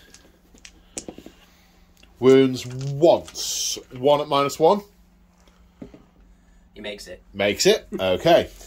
Then we've got the 30 shots. Oh, dear me. Do you know what? I'm going to come back to you with the wounds. We've got 30 shots from the Deathstorm Mega Shooter, and then 10 shots each from the 2 twin big shooters. So, excellent. Yeah. Okay, 9 hits with the Deathstorm Mega Shooter, wounding on 2s, which is handy because there's a lot of 2s in there. It's -1, so that is 4, 5, 6, 7 at -1. Please, sir. Aren't we? Yeah. 1 saved, so 6 die. Okay, 6 die. So we have 11 hits with the big shooters, wounding on 3s this time, not 2s. But that's pretty good, and actually these are all AP -1, this clutch of 6s. So that's 6 6s, so that's 6 at -1. 6 at -1. So 5 die. And then 3 at no minus. 3 at no minus. So 1 more save. So that is what we got. 4 died in the first one. No. How many was it the first time? 6, and I've made 2, so 4 died. And then the second one I made 1, so 2 more died. So 6 die in total. Is that right? All right. 6 the first time, and I saved 2 of them because that was those. You see, you had 2 6s, did you? 2 6s out of the 6. Yeah, then we're good. And yeah. Then, yeah, so 6 die in total. 6 die in total. Yes. That's right. Oh, you're making me question myself now. I question myself all the time. It's that little voice in your head. I'm running out of gaunts. Yeah, okay. Right. Well, there's definitely some charging going on in a minute. Charge. Right, where to start? Do you know where to start? There. 3-inch. No, I haven't fired the bomber. Ooh, yes. I haven't fired the bomber. I'm going to go see what I can see with a bomber. So just the bird a bomber now, and we've had a conversation about it, and basically what we're saying is as it's flown over here and dropped its bombs, it's also strafed the ground and fired its missiles and done all of its death against all these little things here that it just wants to burn and listen to pop. So these Scorching missiles are going into this unit of Gaunts. I'm also spending a command point for burn them all. It does assume I kill one of them, but basically the fire will spread and do mortal wounds to all units within 3 inches. However, I'm saying it's not going to get that Swarmlord because it's on the other side of a solid brick wall. So, no, that isn't happening. But then all the shooters are going into the near unit of Gaunts. So I'm going to do the termagants. Yeah. So I'm going to do the Scorching missile racks first. They are Assault 2d6 Blast. How many have we got there? 1, 2, 3, 4, 5, 6, 7, 8, 9, 10, 11. Oh, it's like it was made to measure. So I need 12 hitting on 5s. 3. And these are strength 6 minus 2, so they're going to kill on 2s. So that's 3 dead. And then 1 mortal wound in the 1 mortal wound onto the Tervagon and the other unit of Gaunts. Every unit within 6 inches, 3 inches basically. Excellent. Do you get how many wounds? Not on the unit you hit? Just to say so. Okay. Right. It's the fire spreads basically. Right. Okay, that's fine. If you want to mark up the Tervagon's wounds, please, sir. Yeah, I think she has loads of wounds. All right, I think she's got 17. I think she has 17 as well. Okay, so that was burn them all. Nice. She does have 17. Burn, baby, burn. Right, the twin big shooters are being fired by an Ork, the Ork pilots. They will hit on, not that, 1 hit, which doesn't wound. So he's, he's having a great... He's watching them burn from the bomb. He's really not concentrating. Ooh. Yeah. The super shooters, however, are being fired by the grot that's in the little piloting capsule on the top. So they're going to hit on 4s. Significant improvement. And the super shooters are strength 6 minus 1, so they will wound on 2s, and 6s will kill because of... no, it's a grot. Technically the model's an Ork, but that's a grot firing, so they aren't going to do anything separate. So 6 at minus 1. That's 5, that's 6. So... Save 2. Save 2, 4 more die. 4 more die. That was from this unit, isn't it? Yes. Running out of little dudes. Okay, and that is all the shooting. So we are now on to an absolute plethora of charges. So let me just remind myself what WAR does. I feel very sorry for the truck boys who didn't get out of their truck, therefore are not going to feel the WAR. They're get the joy of a WAR. They're feeling the WAR energy, but they're just not... Just bouncing off the walls inside the truck. Yeah. Yep. So it's charge even if they're advanced, which is what I did over here, so that's fine, and +1 attack to Ork models. That's going to be some nasty amount of punch coming in there. Okay, so first off, the burner boys are in. Yep. Come back to that. the mega knobs. It's a 9-inch charge, but it's re-rollable. Here we go! It's a 10. They're in.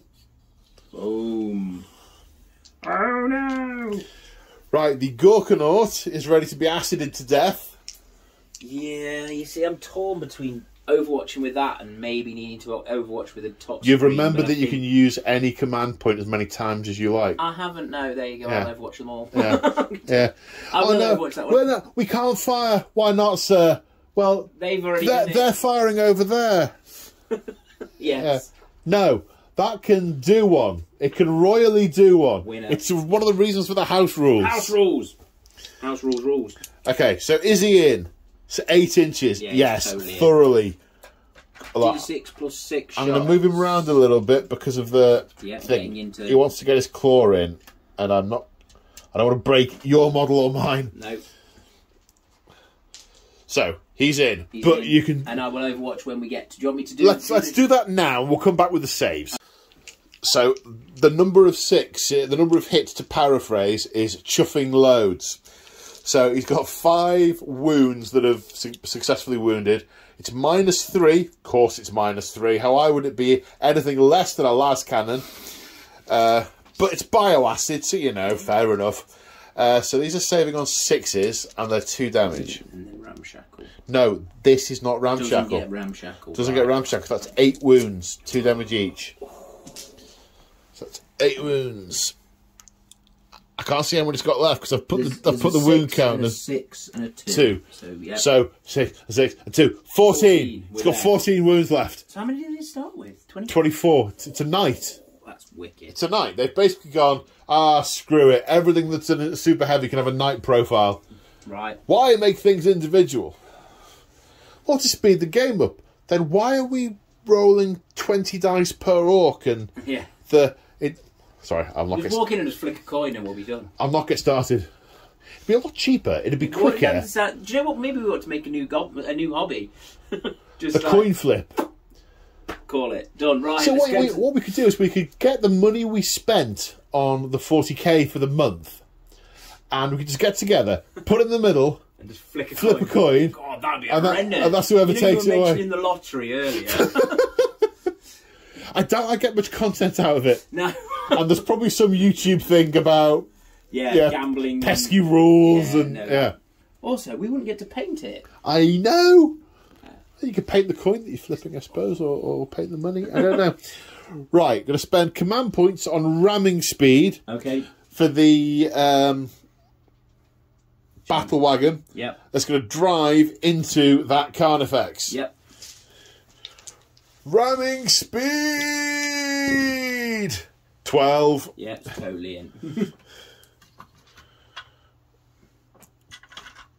Wallop, which now does something. Although what that something is, I need to check. Right, we're now spending a command point on Tide of Muscle for these lads, and technically they're doing 1 charge together, so the Weird Boy as well, to charge the gargoyles. It's an 8-inch charge. They would suffer penalties for going over the terrain. That'd be 2 inches. But with Tide of Muscle, that doesn't apply. So it's an 8-inch re-rollable charge. That's a 5. Sorry, just before you re-roll or do anything else, to engage the troops that are within an inch of the back of the barricade, you only need to get to within an inch of the front of the barricade. Because it's one of the No, that's yeah. It's not a gamey thing. It's just can't stand on the barricade. It's unstable terrain or whatever they're called. So you only have to engage the front of it. It's one of those things that you do at the other end to be gamey, but also it actually makes sense from a real world point of view. The thing is, we're only treating it as a barricade. It isn't a barricade. Your call. It's a bio barricade. I'm re-rolling it. You're in. 7. I'm not. No. Unless I've measured it wrong. You're well in there. Oh, I have measured it wrong. All right, that's good. Right, so they're in, and the cans need a 12. But you know, here we go. Here we go. Well, it's 2 dice the same. I'm warming them up. Getting on to it. Close, but no. We were too successful at killing them all. Right, now we have over here a a basically lump of a couple of characters and a warlord and a unit. Okay. So I am going to say, if it's all right with you, that as per house rules, it's one charge. One big brick. And we're going to declare the Toxicrene and the Warriors as the target. Perfect. That all right with you? That's fine by me. Okie doke. Looks like about a 4. Wow. Looks like about a 4.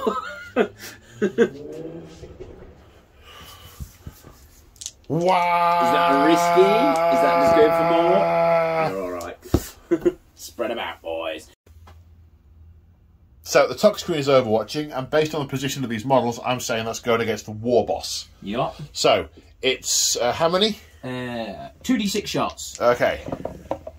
For 8. For 8. They're auto hitting. They're not auto hitting, but a BS through. Yeah, it doesn't matter for BS because it's on 6s. Yeah. Yep. So gets 2. 2. They wound on 2s. That's his thing. They It's do poison. wound on 2s. We wound twice. They are -2, 1 damage. -2. Okay. 4+ invulnerable save because this is the best armor that teeth can buy. Oh, not quite. Ow! It hurts. Doc, come here and do your stuff. Oh, the Doc could shrug it on a 6. No. He does not. How much damage was it? 1. So they're just 1 damage each. 1 damage. Okay. So everyone can charge, has charged, and most of them have made it. One exception, the killer cans. And given how many of those termagants have been killed, that's not too bad. In fact, it's pretty good. It's pretty good. Okay. So, the fight phase. Oh, hang on. I've got command points I can use in the fight phase. Let me read them. Read your cards. Okay, so we're starting over here. The Gorkanaut is using the crush attack with its claw of Gork. It says, or possibly Mork, but no, it's a Gorkanaut, so it's a fist of Gork. Yeah. 5 attacks, hitting on 3s. That's only 4 dice, Paul. Hitting on 3, not 1s. Dice God said yeah. no. Strength 16. Toughness 8. Winning on 2s. On 2s. Oh my! Just look up from your painting. Oh no! And the hits that were. Yeah, the hits that were 1s. So that happened. Okay. Does it have any other attacks? That's it. Oh no! Yeah. Wow. Mm. I was literally ready to watch a Tyranifex get pulled in half. Yeah. So, are you interrupting anywhere, do you think? I feel bad doing it now. I don't, man. It's the game. It's the ebb and flow of the beautiful game. It is. I think... You don't need to interrupt that. You've discovered that's already got last. That's already got strikes last because everything's in range of the Toxicrene, which makes them all fight last. Yes, and it's not even fight last, it's like properly fight last, isn't it? We think. I think it's fights last, but it's just the way it's worded. I think if we went and got the rule book that you could use to asphyxiate a whale with, I think there'd be a little bit in the back that says this is how these interact, but I'm perfectly happy with that. That's how it's meant to be working. Are you sure? Yeah, I am. So but if you could take the book off the beautiful table, that would be great. Sorry, I was putting it down while I was holding my thing. Right. It's quite all right. You were holding. I can't show that. I can't show that on YouTube. No, I am clutching the book. So okay. I am going to interrupt with the Tervigon, I think. Okay. Because otherwise she's going to get a good kicking from those Mega Knobs. So the sweet. What's their toughness now? Welcome right back. Okay, so we have. She's got 2 options, hasn't she? She's got a big. She's got a sweep attack and a strike attack. Okay, and we're doing the sweep. No, the strike attack. So that's 4 attacks. Yep. Plus 3 strength, which makes a strength 10. Yep. -4, 2d3 damage. Okay. So we're hitting on 3s. Hitting on 3s. So we 4 hits. The opposite of a Gorkanaut. And then we're wounding on 2s. 2s, because strength 10. So 4 of them. Okay. These are -4. -4, so saving on 6s because of Mega Armor. Save on 1. 2d3 if you did 1 at a time. 1 pair at a time, yeah. So that's 6 damage. Dead. 3. And the last one is dead. Dead. Okay, leave me one guy left. And then, do I have a tail? No. Cool. Do you have any preference on which ones die? No. No. Okay, so the boys are activating. They were heroically intervened to by a really big one. Let's get it, lads. Let's get this big one. Let's get it. Let's get it. So 20 attacks from the boys. But unfortunately, they're only going to wound on 6s because strength 4, toughness 8. They're hitting on 3s. Now, this is where if these were beast snaggers or if they were snake bites, this would be. You get smacker still. No, you get that's a goth thing. But they've got better things against monsters. Right. You'd really want to play. You'd want to do a snake bite orc army against this kind of Tyranid army. That'd be very cool. Especially if you'd got like the big things, like the big forge wieldy gargantuan squigoths or something. Yeah. Okay, so these are all hits. Wounding on 6s. Got a couple in. 3 saves. Any AP? Oh, choppers are apparently the same AP as a heavy bolter, so -1. Oh, right. So 1 fails. 2 fail. 2 fails. 2 fails. 2 wounds. Yes, 2 wounds. Now we have one of them is reduced to 0 damage because he's parried it. because he parries it. Yeah. Okay. So he's took 1 damage. Yes. Yeah. So we now have the noble.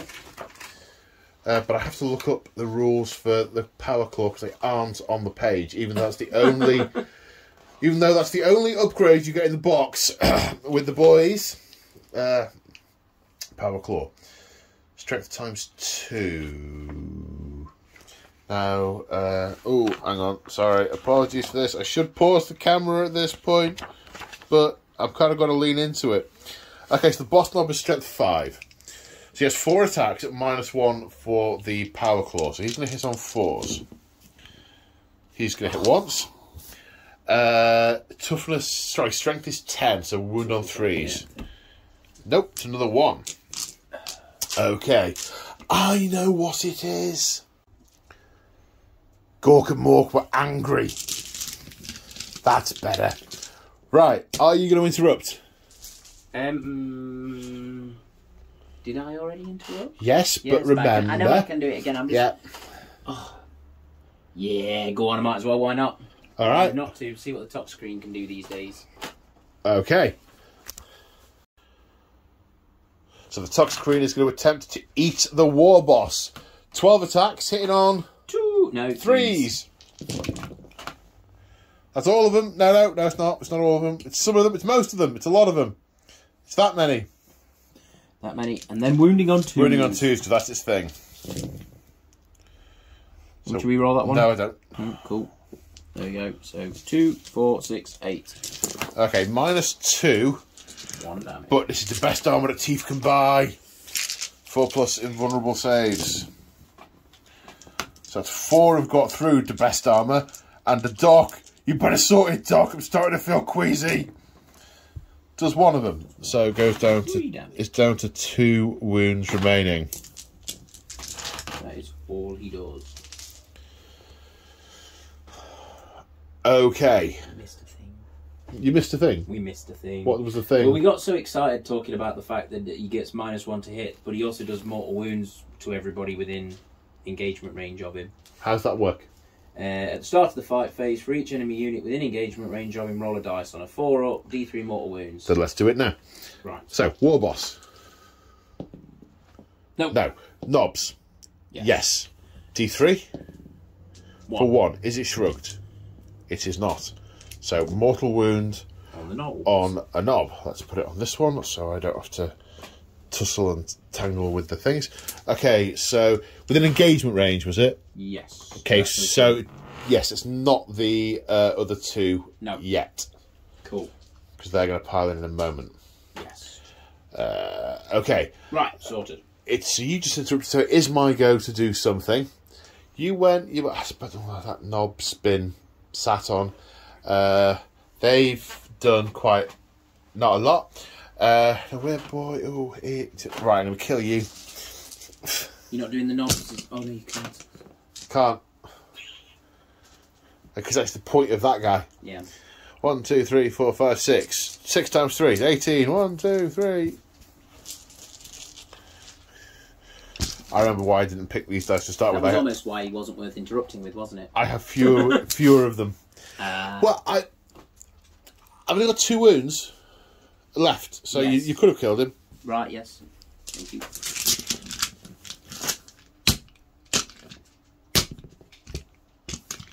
In on 3s.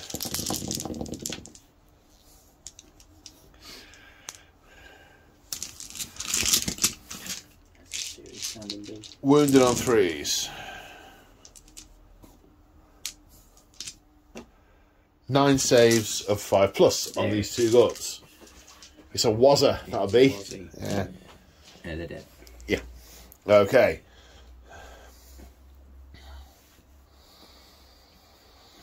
Are you interrupting? Now I think I've run out of things that are worth interrupting with. Yes. So right. I'm going to fight with. No, I've still got some stuff to do. Yeah, I've still got some stuff to do.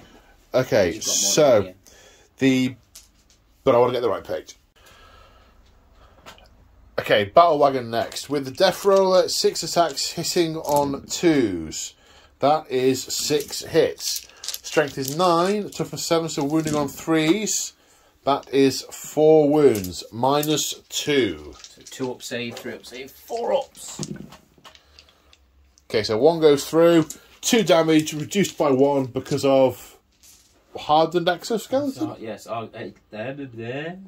armoured exoskeleton. Okay, so it takes 1 more wound. And now the weird boy attacks into the gargoyles. 3 hits, killing on +3, killing on 3s. 2s even. 3 dead gargoyles. 3 dead gargoyles. Yep. And then the solitary Meganob is going to attack the Tervigon with his Power Fist. Hitting on 3s, -1 for Power Claw, sorry. 4s. 3. Toughness 8. Strength 10. 3s. -3, 2 damage. She lost her invulnerable save. Yes.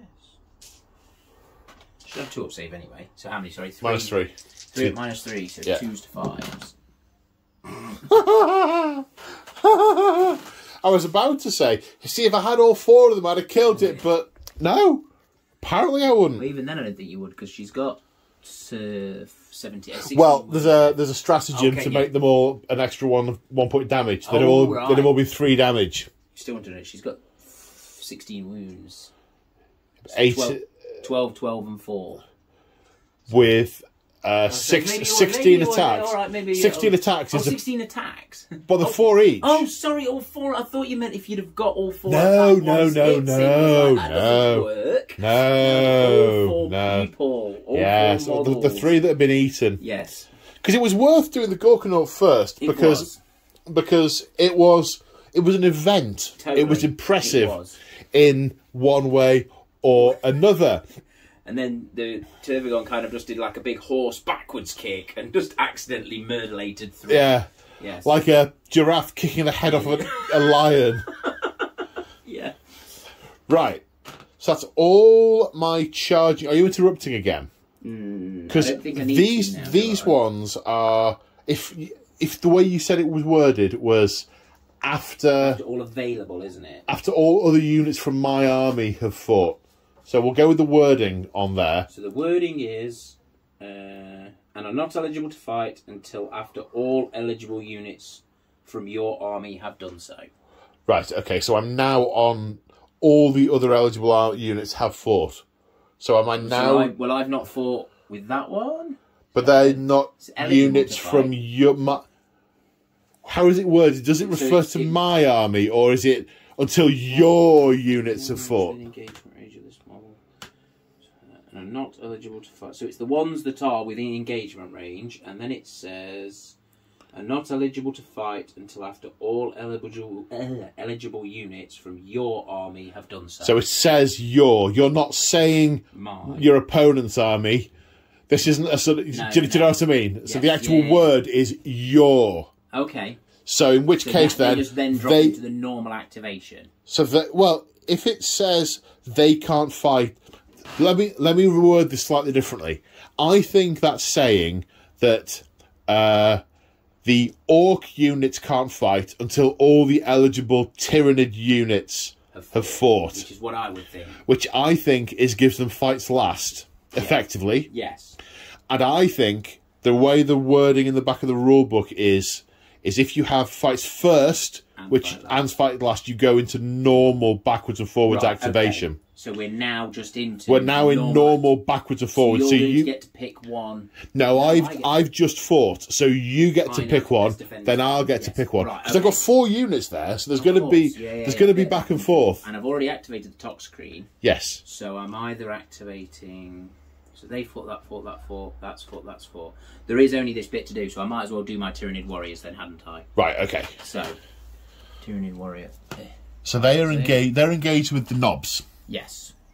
So let's look up Tyranid Warriors, see what we actually get now. Okie dokie. So the Warriors have 3 attacks base. They also have 2 Scything Talons. Scything Talons now give you an extra attack per Talon. So these guys have got 5 attacks each, hitting on 3s. Ooh, that's not spectacular. Actually, no, it's about average, actually, isn't it? Good. And that is exactly average. Strength 5, toughness 5. Oh, that's pretty poor. Poor. It's not quite Gorkanaut poor. It's not quite. I don't know. I'm getting to a comparable amount of ones there. Yeah. 2. Minus 12. Minus 1. Okay, 2 saves of 5 plus. I didn't charge, so I don't get my bonus. Yes, so cool. How much damage each? 1 damage. Okay, so the guy who was on a wound dies, and another guy died. Oh, but the pain boy saves them both. Get back up, Bob. Winner. Well, wasn't that spectacular? That's like one end to the other. Yeah. That's swingy. It is swingy. Yeah. Okay, right. I'm going to attack. I'm going to do the war boss. The mega boss wants to do his thing. Right then, the war boss is going to fight with this power claw. It's -1 because the power claw is incredibly heavy and difficult to use. It's also -1 because the toxic grid is spewing acid everywhere. So it's -2. So hitting on 4s. 2 hits. Strength 12, winning on 3s. 1. -3, 2 damage. 3 up save, so 6s. Nope. No. 2 damage. How many has he got left? He starts with the 15. So you need 3 dice. 3 dice.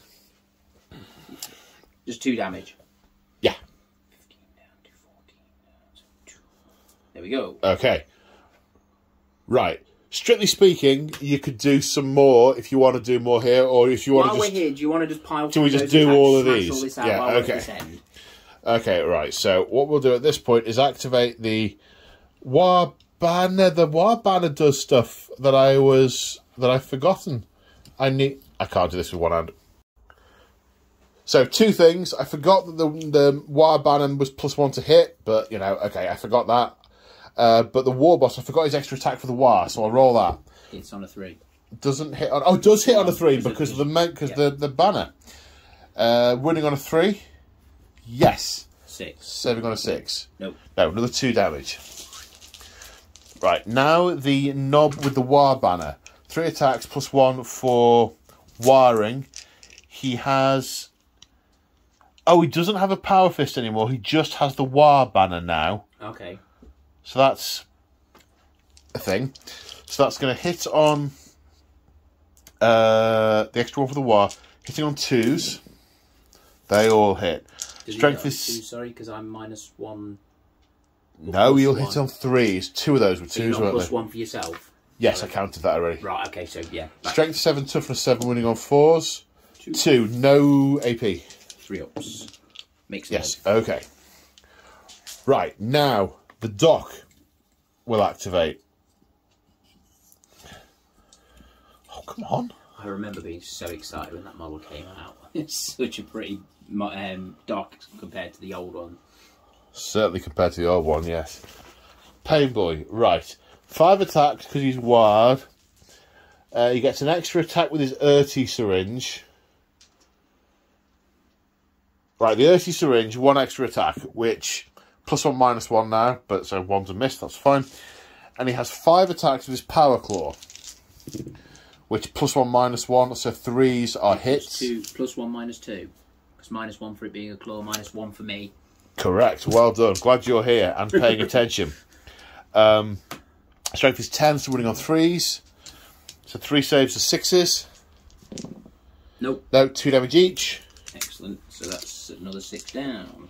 Another 6 down. 6 left. Right, now I need to activate the knobs. There's a lot of moving involved there. Okay, very fortunately, the 2 models that have actually managed to get through and are at the front are the 2 with the kill saws. The rest are kind of piling in to the Tyranid Warriors. Now, technically, some at the back are a little bit further away, but that's because of the big axes and things, not because the bases are too far out. They only be within an inch of somebody who's within half an inch. But that just means that but to be honest, bases touch, yeah, you're fine. It makes exactly, no difference. exactly. Yeah. And the bases would be touching if it wasn't for the axes and the pistols and stuff. So we're going to do the 2 kill saws and everything else is going to go to the Warriors. So the kill saws, -1 for the kill saw, -1 because their eyes are on fire, +1 for the War banner.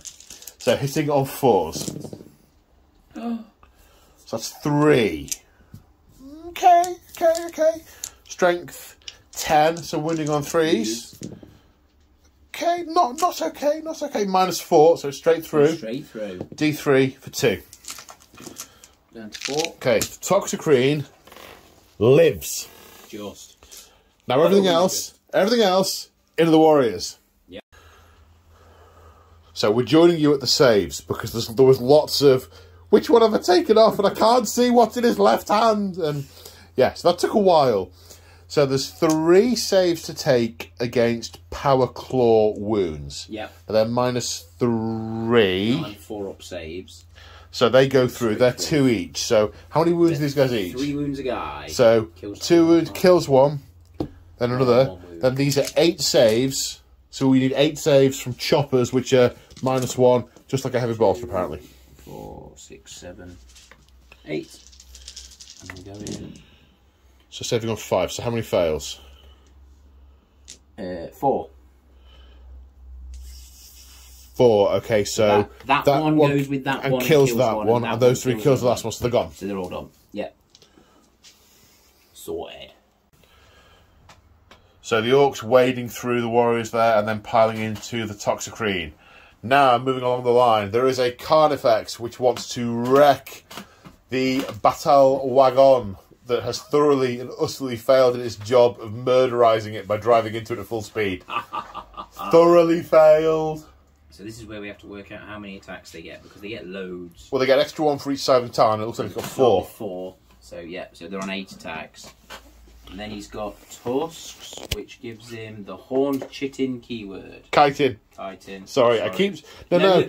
You shouldn't... You keep telling me, and you shouldn't apologise for my reflex action of being a so-and-so. No, that's all right. You keep telling me, and one day I might say it right. So, what else? I assume you've stopped the camera. So what? No. No, cool. No. So we gave the horns get Horned Chitin keyword. So presumably that does something. Presumably that's linked to a stratagem. Maybe. We actually have a bit, don't we now? Do we? Yeah.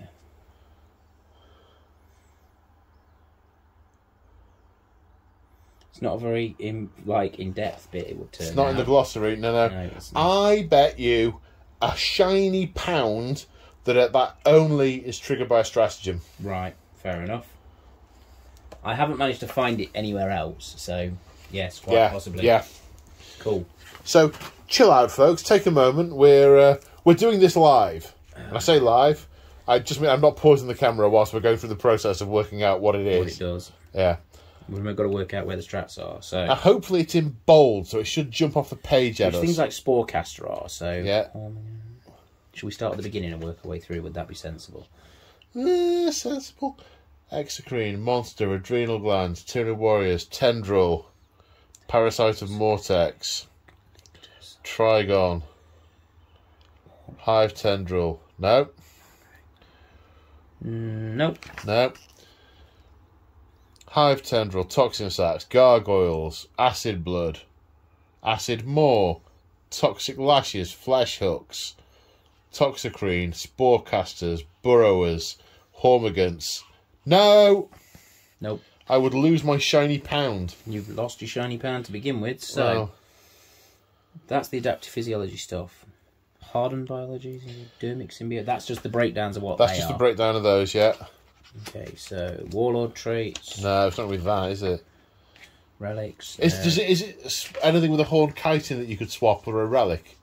Is it maybe? Stranglehorn, toxic sex only, adrenal I wonder if glands there's only. a adaptive biology that you swap for it. I doubt that. Let's go back. This is amazing. See, this Is the problem. This is the problem with these books. I mean, why that doesn't say what it does on the page? We're going to look back on the page now. It's going to be there, It's isn't it? not there. I looked. I checked for a page number. It's not there. Go back to the Carnifex page. Just humour me.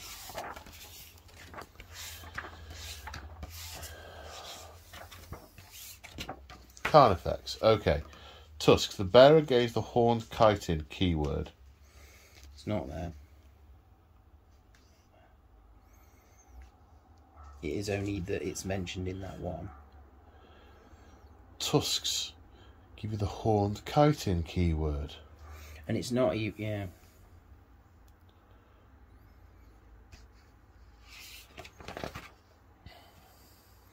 Looking if it's on Screamer Killers or anything stupid or Thornbacks. No. No, right, okay. I'm going to cut! So we eventually found it. I mean, it's 3 days later and we're both about to pass out from exhaustion. However, it is a stratagem using your charge phase, which can't be used this phase because it isn't James's charge phase, but it lets you do mortal wounds on the charge for being a monster. Whoo! No. Oh no, yeah, there. It is in. We both missed it. Okay, it is there. It is there. But the very fact that it's taken us 3 weeks of our lives to get to this point is what I find very challenging with these books. Okay. Let's put it that Onwards. way. Onwards! Kill me with your Carnifex. We're at 8 attacks. 8 attacks. 4 base, 1 plus 1 presiding talent. Yes. Carnifex. Okay. 8 attacks. Hit on 3s. Assume. Yeah, and we no longer get to re-roll 1s for Scything Talons. Yeah, he's got the extra attack. Yeah. So we're hitting on 3s. Strength. Strength is user, so it's only strength 6. Only strength 6? Yeah. From a Carnifex? It would seem so. Really? Yeah. So that's where it's worth giving you your adrenaline glands to get +1 move, +1 strength. Yeah, but still. Carnifexes used to be strength 10 as a... just for being a Carnifex. Well, I guess when you start making models that are that much bigger then you kind of have to downstat the thing that was the biggest thing in the world. Exactly. So 5s? 5s. 1. Minus how many? 8? 9? 22. -3 flat 3 damage. 3 damage. Charge, ramshackle. We're only strength 6, so 2 damage. 2 damage. 2 damage. Okay.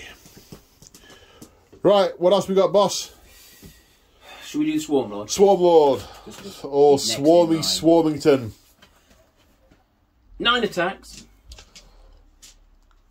Ouch. As base. Are they all multi-damage? Oh, yes. Flat 3. Flat 3! -4. Strength 9. Hitting on 2s. And wounding on 3s because Orks are tough as 5. Which is... just very, very, very relevant right now. Yeah. 4. 4 dead Orks. Yep. Yeah. Couldn't have even put his Hive Commander thing on himself. Can only do it to core. He doesn't get a tail attack anymore. Does the Hive Tyrant's lost its tail attack? Hive Tyrant's lost its tail attack. Does it still have its tail? Its tail fell off. Oh no. There's probably a strap for that. Yeah.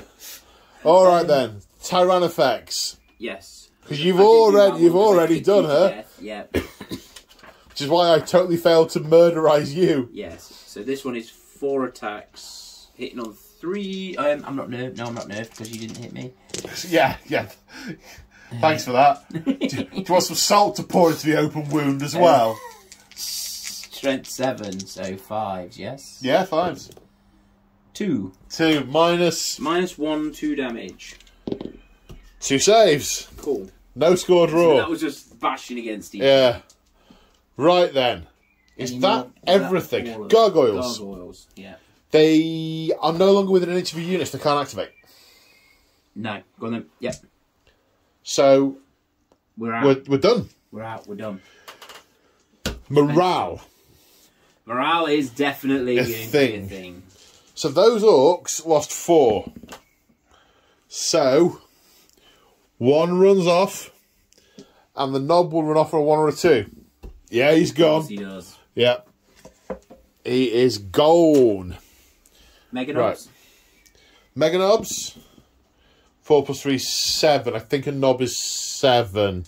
It might be 6. I'll have to check that. Yeah, knobs are 7, so they're alright.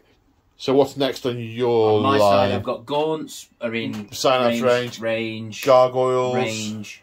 That isn't injured. No, they died horribly, and they were Synapse anyway. They're now dead. Dead, so nothing there. I'm good. Okay, so this is the end of battle round 1. I mean, you came around at 10 o'clock in the morning. It's now 7 in the evening. And I got here early. And you got here early, yeah. Oh my god! One of the problems we're having is we can both really talk. Can rattle. Yeah, we really can. So, kills first. I got Warriors, Harpy, Hormagaunts. That's it. Someday. I thought I was on 4. I don't know why I thought Stealers. And Gene Stealers. So I've got 4. Yep. You got the Orks, that unit, the big unit of Orks, the Grots, the truck. And you've taken lots off other units, but you haven't finished any finished of them. them. So I get the point for the kills in Battle Round 1. So all the objectives. This one is mine. Yep. That's no one's. No. Where's the next one? Is it under him? Under his. So that's yours. That's 1 all so far. I got that one. 2-1. Is the one there? 1, 2, 3, 4, 5, 6. No, there's no one here. There's one there behind your Morkanort. So I've got 3. And I've got 2. You've got 2. So I get the point for controlling the grounds as well. It's a very thin yellow line. It is a thin I think it is about to be... With a good smear of green. It's about to be utterly murdered. However, I do have a 2-0 lead. Woohoo! And unfortunately... Moral victory. Unfortunately, it's home time, so I win by default. Rimmer. Okay, so here we are at the end of the command phase, and there's so much to do in the command phase, I thought, I'm never going to remember that to summarise it at the end of anything else. Okay, which page are you on? Right, at the moment I'm on the Swarmlord. Swarmlord, okay. So actually, no. First, the stratagems. You used Endless Swarm, D3 plus 3 back in that unit, which has been done. And you used Rapid Regeneration to put D6 wounds back. D3 back on. And D3 back, that's right, yes. Cool. Yeah. Okay, so then there are the ability... Every character appears to have an ability that you can put on something that's within Synapse link range. Yep. So, the Swarmlord has 2 such abilities. Yep. One that gives a unit obsec. Yep. That's called? It's its Hive Commander ability. Hive Commander, okay. Yep. So the Toxicrene is now an obsec model. Now, I know it's not technically in range at this point, but it might become relevant later on. So when we going quickly, it says it has to be core. We've just noticed, just to mess with everything. Oh right, okay. No, he's not core. Carnifex is core. Probably not. Carnifex is our core. Right, so scratch that. It's not on the Toxicrene, it's on the Carnifex. Yeah. Okay. He also has another ability, which is... Domination of the Hive Mind. And that gives a unit +1 to... Or reroll hits. And that went on... No, yes. Yes, it did. It went on the Rupture Cannon. On the Rupture Cannon, because we worked out, we checked that it wasn't hits in melee. We thought Swarmlord swords might just be melee. It isn't. It's any hit. Yeah. So that's re-rolling hits, whether it's in melee or whether it's shooting. It's re-rolling hits, because these are all synaptic link range abilities, and because of the way that James has done his battle line, we still have warriors, Hive Tyrant, Tyranifex, to Trigon, to that thing, to those. So everything is in. It is, but what I've now just noticed is we can't give it him either because it's core. It's core. And it's not got core. It's a monster. So, who wants re-roll to get re-roll hit. hits? We might as well give it the other Carnifex, haven't we? The one that's in combat? Or do we give... No, we're giving him +1 to hit. You're giving him +1 to hit, so the re-rolling hit's going to be... Surplus, yeah. I imagine those gargoyles are going to fly out the way. They're just going to disappear. And is that Carnifex going to come into here? Yes, probably. So maybe give it to that one. One of those Carnifexes. Yes. I'm going to pick the one that's going to charge this turn, because he gets an additional AP, so his is slightly better. Okay, that makes perfect sense. Cool. Right. Now, next character that we're on to, the... Yeah, Tervigon. The Tervigon. Yeah, and hers is called... Let's flick the page... The Tervigon has Brood Progenitor. Okay, and that is on... Now, this Carnifex giving it +1 to hit. +1 to hit. Okay. And I think that's all of them, isn't it? No, I've just noticed that one. We can't do that either. Why not? Because it can only go on to a Termagant unit. Right, okay. We're reading what they do and not reading who they can go on. So well, you say we. You're the one with the book. There's so many new rules and my brain is running out my ear. We're going to stick it on the big unit of Termagants. Stick it on the big unit of Termagants. Woo! Okay, so that's what she did. She also has... What's the ability called to birth more Termagants? Her birthing ability is Spawn Termagants. Spawn Termagants. She also spawned into this unit of Termagants and put 2d6 Termagants back in that unit. So that's now a moderate-sized unit of Termagants. Yes. So, let me get that clear in my head again.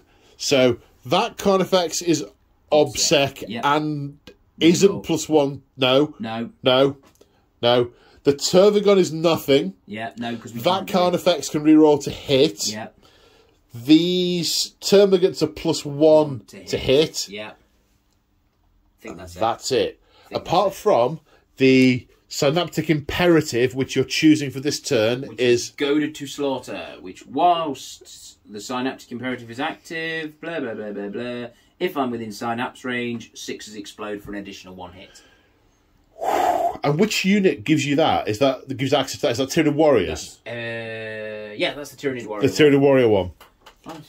So that is in effect this battle round to any unit that is in Synapse range. There is a unit, a Hive Tindral unit within 6 inches of a Synapse creature. Yeah. So as long as we're within Synapse range, they're all getting exploding 6s. Okay, so I said this would be choppy. Yeah. And right, now we go on to the movement phase. You may want to text home and tell them what your ECA is, like tomorrow, Saturday, yeah. Incidentally, we were convinced it was Thursday before and tried to work out whether or not we'd get deliveries from Element at the weekend. Yes. It's Wednesday. Yeah. Are you sure it's still Wednesday? I'm pretty sure. Well, yes, it is only just still Wednesday. Right, I'm going to shut up and let you move. Right. Okay, so we're just moving stuff around, and James has gone, the gargoyles could have fought back because they're on the other side of the barrier because the weird boy could hit them. And I'm like, yeah. Just roll 6 dice now. And James said, no. I said, no, man, roll 6 dice. They could kill him or they could do some damage. And I said, I'll just narrate the fact that he's got some wounds and we've just remembered it. So they've done 5 wounds to him. and he's got 5 wounds left. And a 6-up save. And if he dies, it'll change the score from Battle Round 1 because we'll be tied on units killed. So, saving 6s. Come on, I want to see a 6. To 6! To 6! He lives! He lives! 2! 2. Oh, He's got well started. He's got 2 wounds left. Crisis averted, but also ow. Owie, ow. Right, I'll continue moving. Oh my god! Yeah, there it is. Yeah, yeah, as you were. So at the end of the movement phase, that's pretty much stayed still there.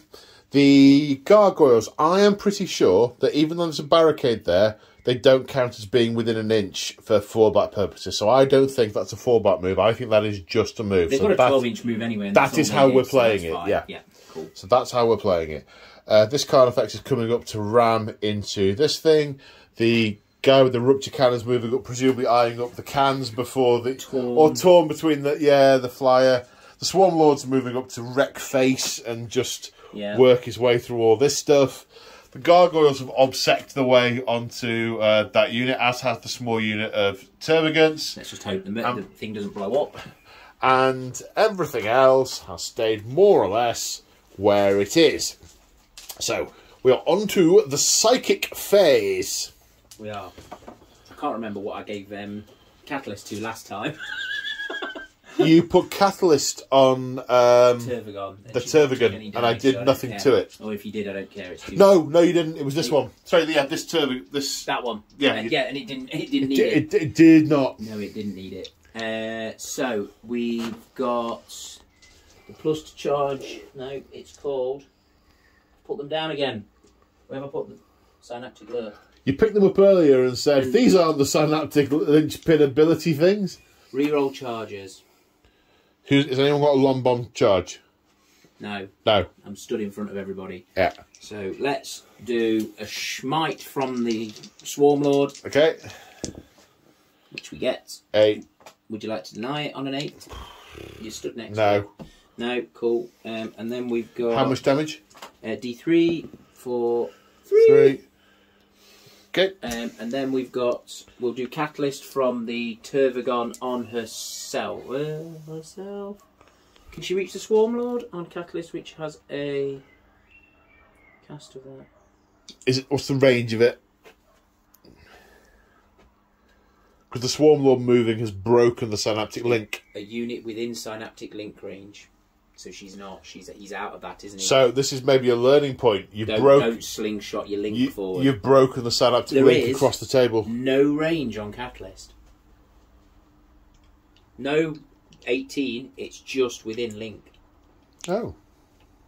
You can spend a command point to make a random unit. No. Synapse link creature. No. Well, you might be able to do that. Okay. I don't know.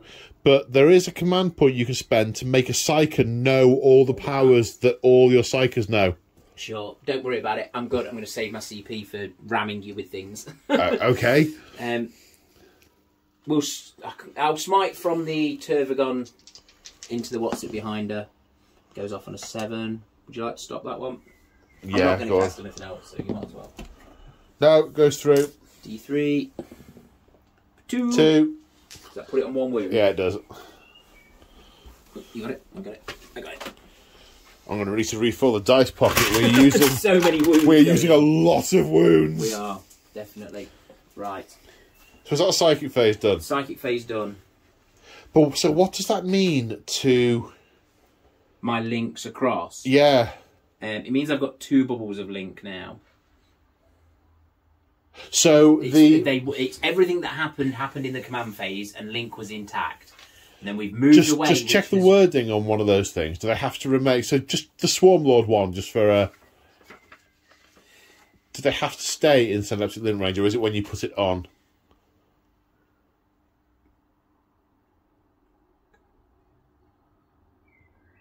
It's tense. It is. Each time a model makes an attack, you can re-roll hits. Okay, so you activate it in the command phase. It just says the command phase. So that's the bit about it. And about...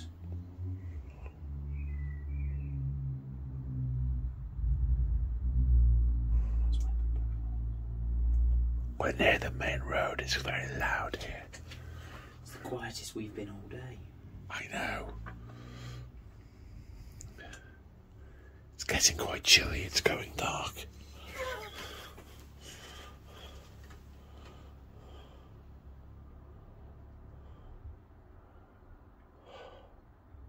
Until the end of the battle round, the Synaptic Imperatives are active for your army. Okay. Gained by... Yes. Okay. There we go. Right. I think we're good. That could get really complicated with the ones that pass it out to everything within... So Synaptic it seems to be when you do the thing, you check your Synaptic link. Yes. So you're casting a psychic power, you go on what the link is now. Because right now you've got 3 bubbles on the table. You've got that's a bubble. There to them is 12. It is a bubble. So they're fine. in. Yeah. That, there's nothing in a bubble with that. And there's nothing in a bubble with them. That, and I've lost, of course, because I lost my other unit of them. So yeah. Yeah. So that one's bubbling those. And that so of course. So this is a thing, right? Synaptic link range. They have to be within 12 inches of another synapse creature to do the link. Yeah. But the synapse range of the creature is still only 6 inches. Right.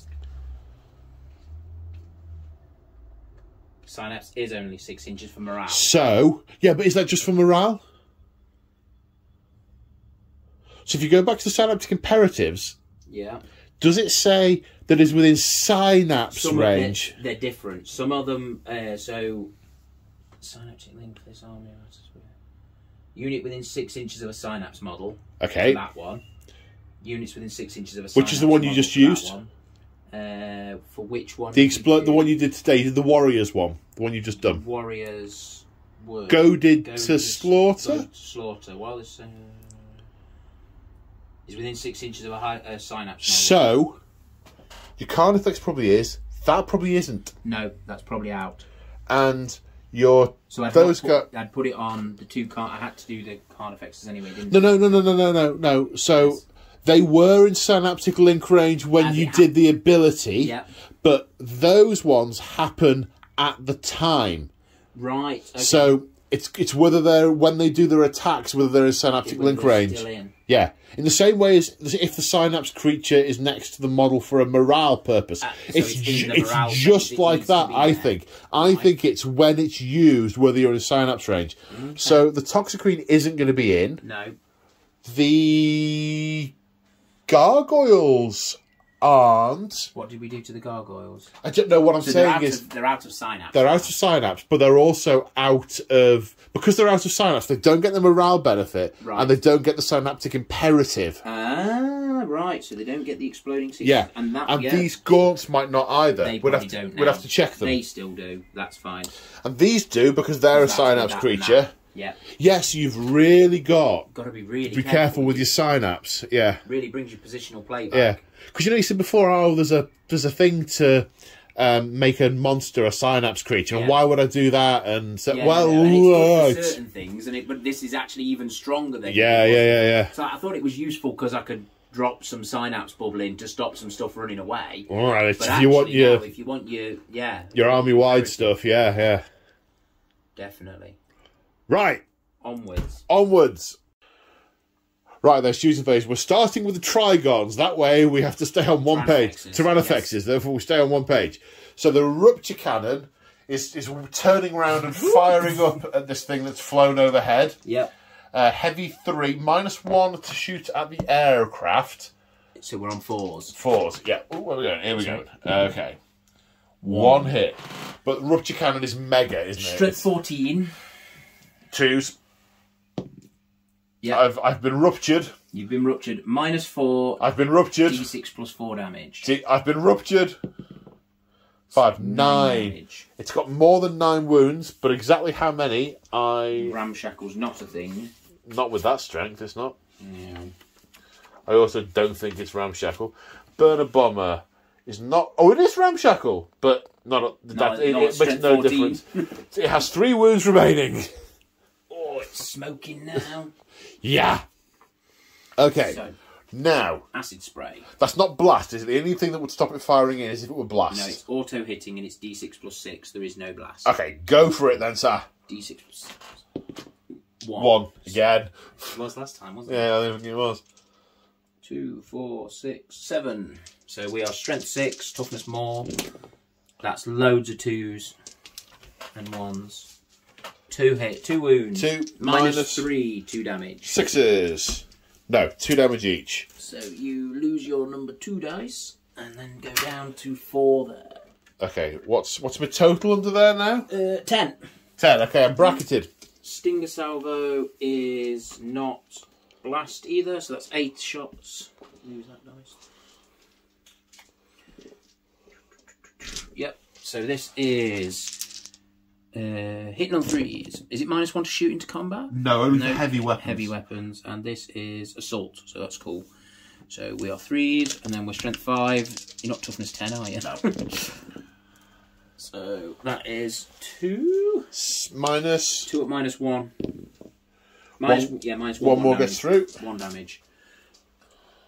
Can you adjust me? Yeah, I can, I think. Just about. When my fingers want to work. Where's the 3? There it is. Okay. Sorry, I forgot to do the Stinger Salvo on that one, so we'll add that into that guy. 2, yes, 4, indeed. 6, 8. So it's -1 to hit him for flying, but they all hit. And then we are strength 5, toughness 6, so we are on 1. 1 wound. -1, 1 damage. 1 damage goes through. Okie dokie, that puts you down. 2 remaining. Cool. Okay, so we're done with the Yes. Tyranifex page. Let's do the... Are these gargoyles shooting at that weird boy? Because that's what was discussed. Let's do the gargoyles then, yeah. So it's what? 6 shots, 6 shots. hitting on 4s. 6 shots hitting on 4s. And we know what happens last time they did 6 shots, Tim. Yeah. Yeah, not this. 3. But now the flesh boars are toughness 5, strength 5, so they're going to win on 4s.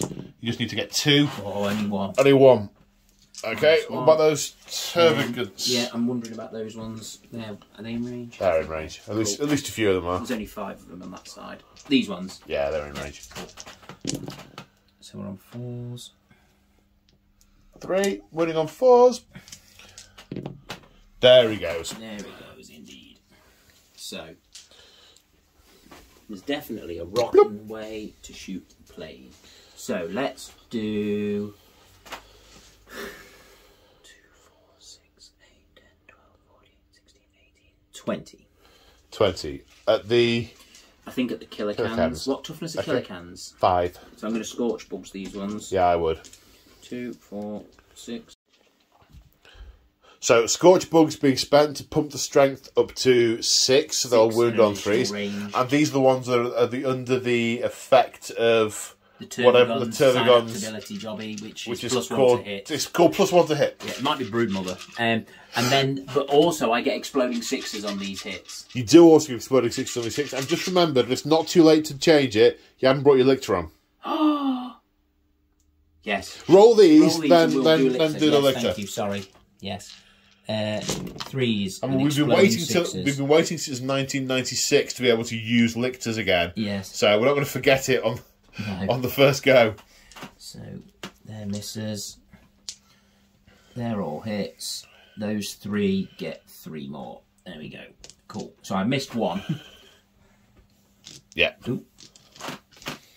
22 hits off 20 dice. So wounding on 3s. Yowzers. 2. Wow, they're rolling hot. 2, 4, 6, 8, 10, 12, 14, 16, 17. At -1. -1. You don't get an additional AP with Scorch Bugs anymore, innit? Well, I'm not going to comment on APs. It'll start me off again. Saving on 4s. So fails 1, 2, 3, 4, 5, 6, 7, 8, 9, 10.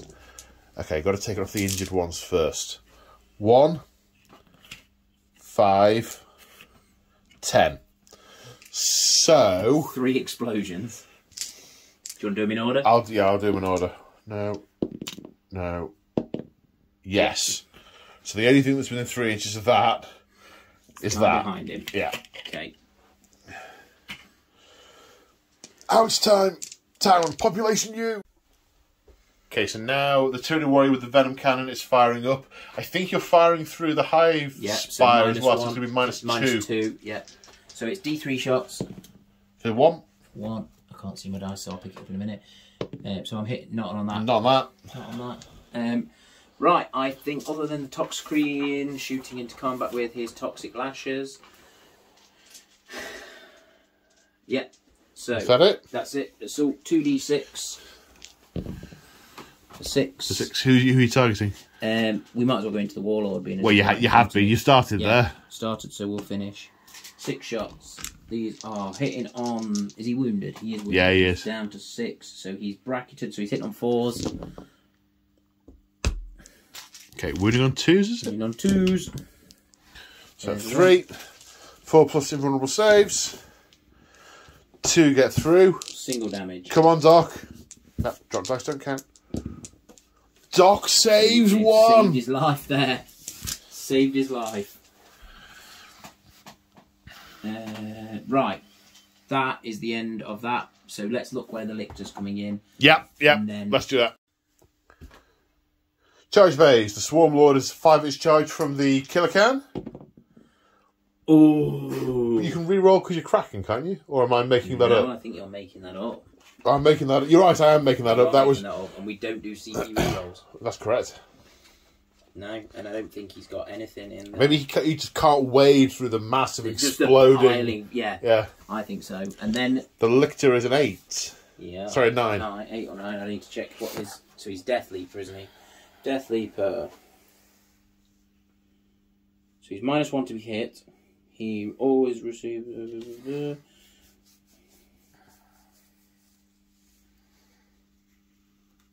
While he's within 6 inches, no one can perform heroic interventions. Although, I am going to Overwatch. Yeah. For a command point. 2d3. You're definitely charging him, aren't you? Yeah, I'm definitely charging him. Alright, so 2d3 shots. For 4. Yeah. Hitting on 6s. Strength is 2d6, which is 9. Toughness 5. So wounding on 3s. 2 wounds, -5. D6 damage. 4 up in saves. 4 up in vulnerable saves. Oh, hey, look at he that. dodges left. The pockets in the warp open up behind him, and terrified snotlings appear in midair as he dodges out the way. Yeah, so yeah. We are on a re-rollable charge. 9-inch re-rollable. Nope. Oh, I saw that. He's been weaving that much. Just slowed him down. Yeah. He spent all that time running from 2nd edition to be good that he couldn't make the charge. Yeah. Right, that's all the... Well, there's a couple more. There's a couple more, but they're in. Yeah. They can't fail. They're auto-ins. They're auto-in. He's in. Although you do spend your command point in the charge phase for the... Yes, I need to check which one I'm... Thingy. In fact, you've got 2 of them. You can do it with both of them. Okay, so... what's the stratagem called? It's called Trampling Charge. Okay, so both the Carnifexes that are charging are doing it. It spends a CP and potentially do mortal wounds. Yes. So this first one... They get the better version of it, so it's still the same cost, but it basically does more wounds.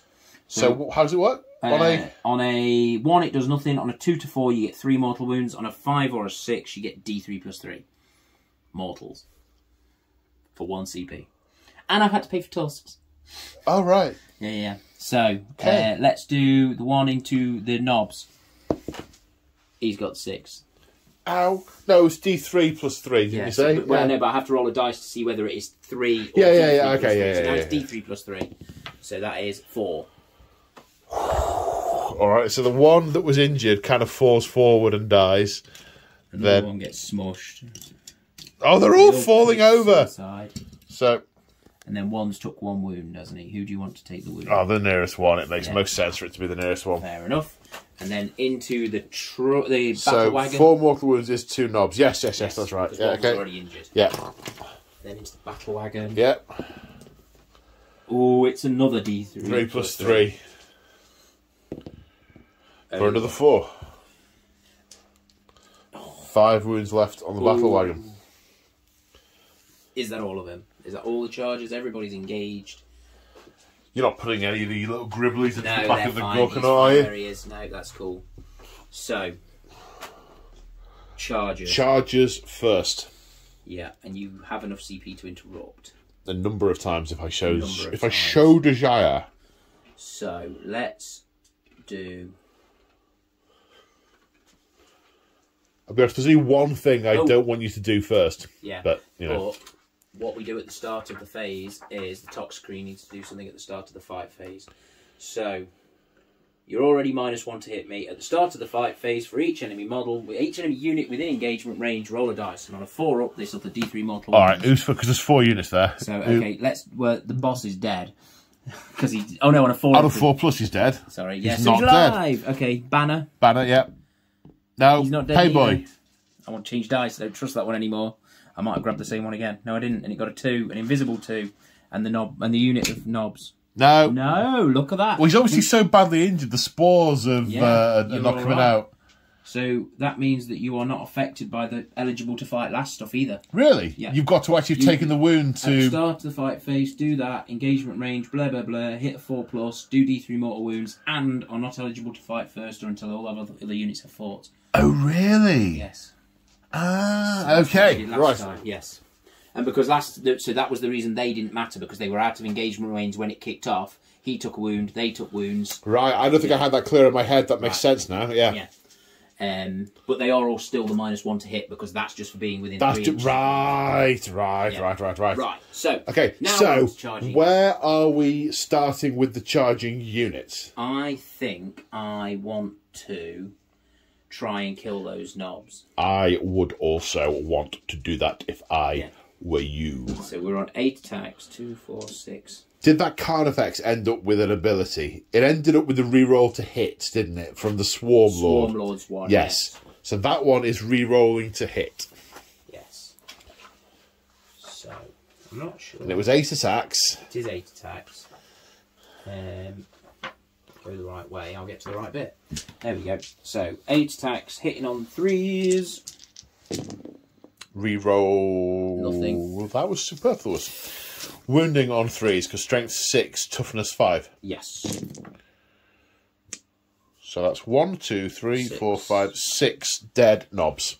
Yeah, and they... Because they're -3, 3 damage. -4, because -4. it's on the turn I charge, so it's an additional +1 minus. No. And they're flat 3 damage. So they're dead twice, yeah? They're dead twice. Yeah, okay, so 6 dead. Okay, so spending 2 CP to interrupt, the Gorkanaut is going. I did think about doing the War Boss, however, because of the way the charges and turn sequence works, I'm going to get to fight before the top screen anyway. So, I'm going to go for the Gorkanaut. Now, I forgot last turn that it should have an extra attack for the War, but that is still in effect. So, I'm down to 4 attacks and hitting on 4+, but +1 for the War. So, hitting on 4+. Here come all those ones. Oh no, this time he hit. Alright, no, I've got a couple of hits. Wounding on 2s again. Yeah. Do you want to... No, it's too late. I should have done it before you rolled your hit. You can still do it if you like. No, it's fine. No, do it. 2s. Well, there's 1-1. Okay. And it is -4. So 2 up save. So saves a 6. No. 5 and a 3. 12 damage. Awesome. 6 twice. 6. How many does it have to start 17. with? 17. Ooh, so close. Just need one more through. One more. That's if it really made him limp now. If it is, yeah. Right. So that was your interrupt. Yeah. So we're back on chargings. Yeah. So we've got the charging Carnifex. Yeah. Did we add anything to this one? I mean, I could have interrupted with the Battle Wagon and just tried... No, the Battle Wagon's doing nothing against Carnifexes, I remember now. No, it's -1 damage. Nothing. Right. So, 8 attacks. Hitting on 3s. Did we say there was something else you were going to use for it? I thought there was something on that one, and I can't remember what it is. Because there was something on each... Oh, no, there was one of them had Obsec, wasn't it? That was what we did. One had Obsec and the reroll. Or plus to hit. No, rerolls.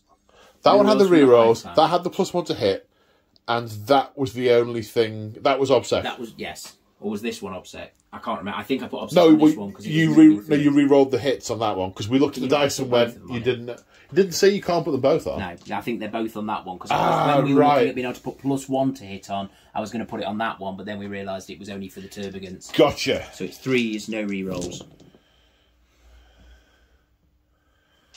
And then it is 5s.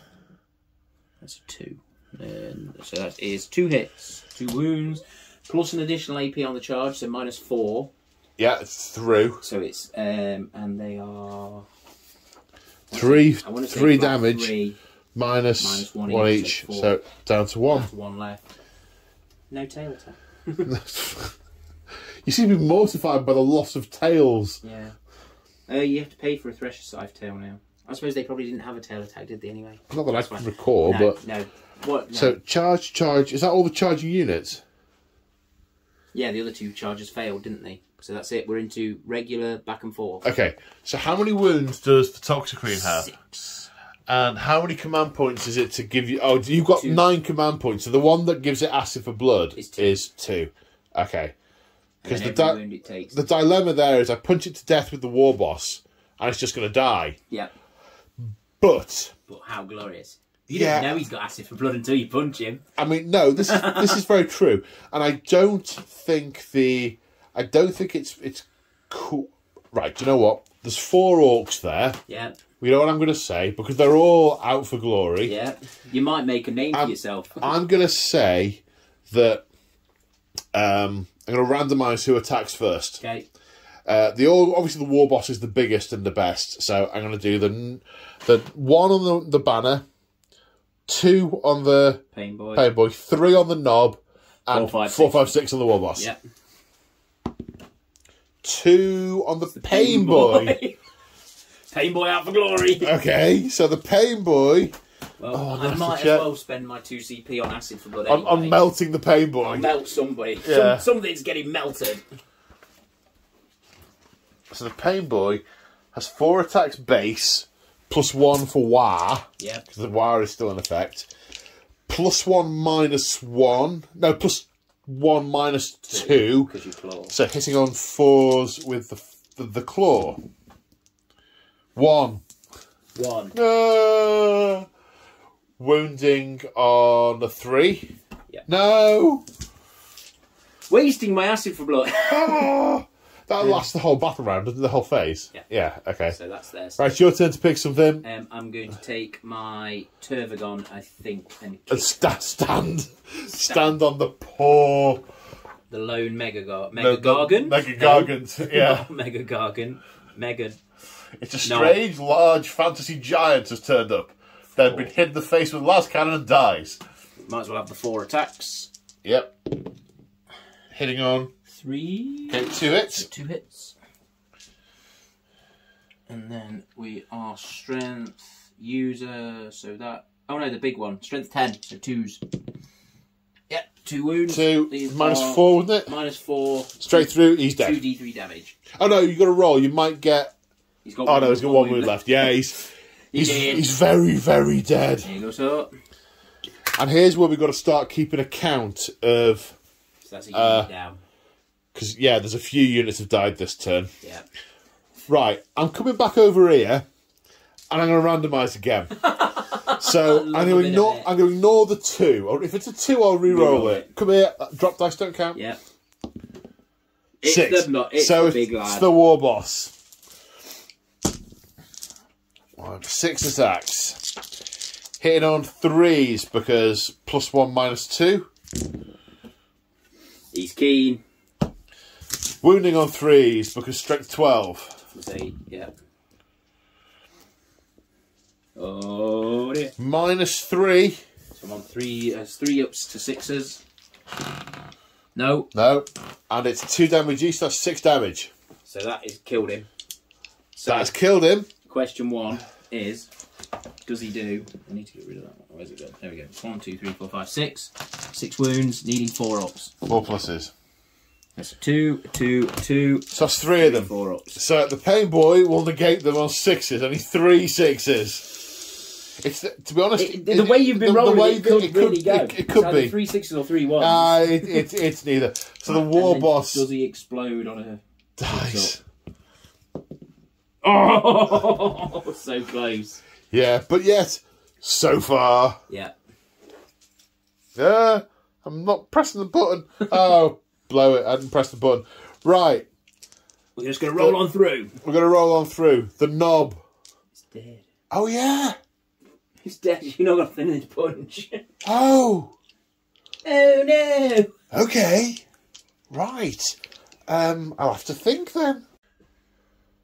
So then the battle wagon tried driving over the Carnifex in front of it, but it's so massively, horrendously crippled, it did nothing. And the Carnifex, in return, is going to... Hitting on 3. Absolutely murder it. And then we are... 5s. On 5s. So I'm still tough to say. That doesn't degrade. Nope. No? Nothing. Nothing? Still alive. Still alive? That's rather frustrating. Yes, good. And then we have the Tyranifex down that end, who needs to try and see if it's going to do anything. 4 attacks. It's down to 5 wounds left, so it is not quite on its bottom bracket, so we're good. So it's hitting on 4s, but we roll 1s and 2s. And then we are strength user, so 7 against 8. So 5s? Nope, nothing. So that's it? Yes. Okay. That's everything. Morale phase. Do I spend 2 CP to keep the knob alive? How many you got left? 4? 5. I already had 1 turn, so I'll gain a few more. Yeah. What's a game of points? Have 1 fucking turn. Yeah, I know. Language? Oh, sorry, was that on the... I didn't realise you were still filming. Language, Timothy. Do I spend the 2 CP? Yes, I do. Yeah. Glory. For glory. I'm going to keep it alive. It's going to charge into that Carnifex and cut its head off. Well, no, it's not, because the Carnifexes are incredibly... Durable. Yeah, durable. Durable. Durable, indeed. Durafex. They have a new name. Right. The remnants of the Orks, turn 2. So I missed something. I'm in the middle of moving, and I remember I just moved the killer can and went, oh no, morale. So they lost 3 last turn. Plus 3 is 6. And then when leadership is 6, it stayed. All right. The Woo! dice god said yes. So we're at the end of the movement phase, and I've just said to James, we'll do this thing first. And I just realised I can't do it first. I have to do everything else first. So hold that thought. Yep. Hold that thought.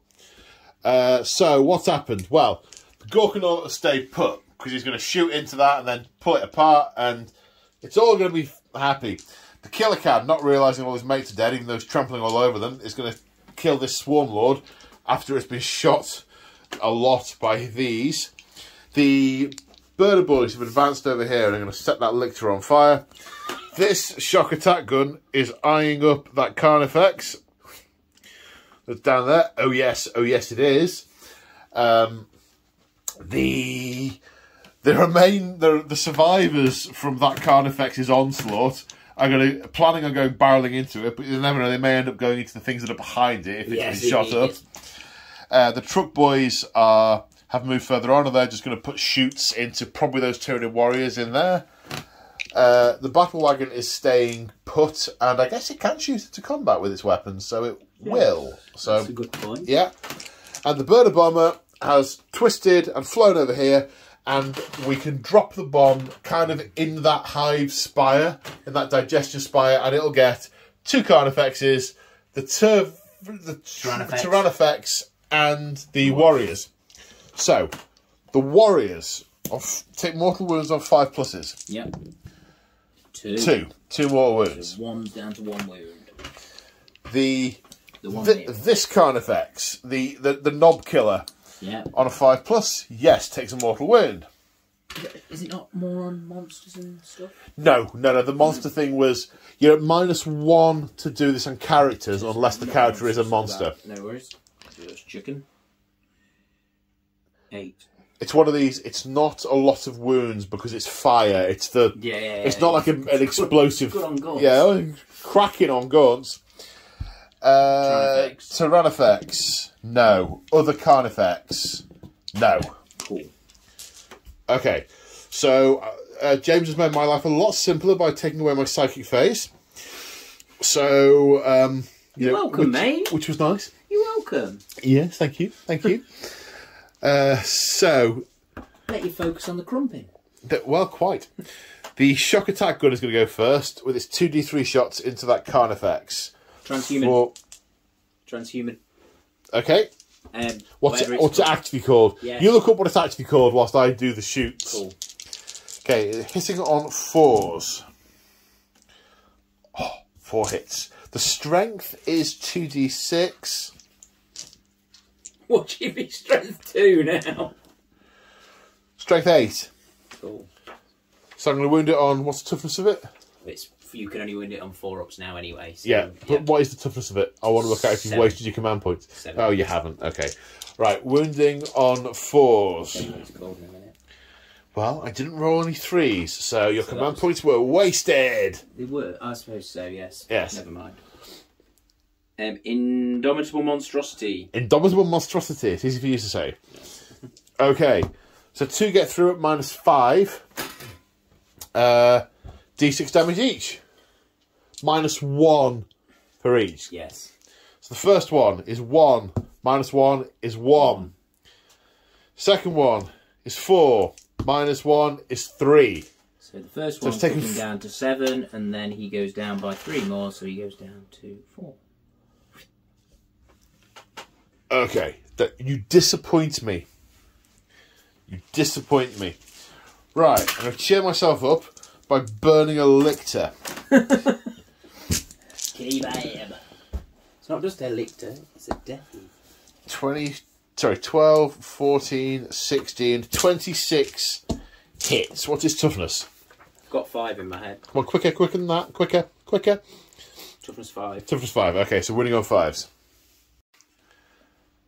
I've underestimated the lictor. Okay, I've done 8 wounds with the flamers because he's toughness 5.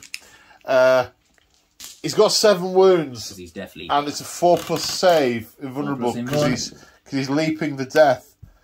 So he takes 2 damage and he's got 5 wounds left. Yes. Okay. Whoops. Oh, that makes this trickier. Right. Okay, well... first we'll do the killer can with the rocket. For D3 rocket shots, hitting on 4s... No. Okay. The custom mega cannon is D6 shots for 6. Hitting this one on... hitting on 4s. Is he doing it on this one as well? I ought to, but no. Well, feel free. Go on then, I'll do it. But it's only 1 CP, so it seems a bit daft not to, being as I'm allowed. Oh, well, hang on. What's his toughness 8? I think I might be strength 8.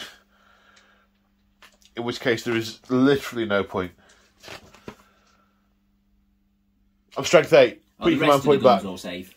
You shoot them individually, I think. Right, okay. But transhuman lasts for the phase, doesn't it? So it does. That was what I was thinking, being there was 3 mech guns lining him up. Okay, but if I roll dense bubble on the bubble chucker, which is a 5 or 6 on a D3, it'll be strength 10. Right. Everything else is 8 or less. So you're going to be on 3s or 4s. So you're only on 3s occasionally. Yeah, go on, we'll leave it off.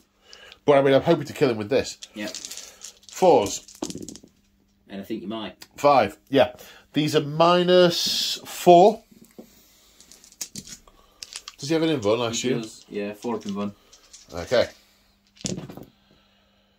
So he makes 3. 2 get through. Okay, D6 damage each. Oh, pants. For Snake Eyes. Okay.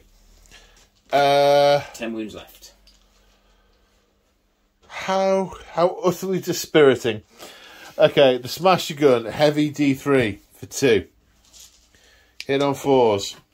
1. Wounding on a 4. Wounds. -4. 4 up in bun. That one is cocked. That is very cocked. I can't see it. That's a 6. Also really cocked. Oh, no, that was a 6. Cool, okay. Okay, so... bubble chucker. Which profile? 1 is the big bubble again. 3d3 shots. 3, 6, 8.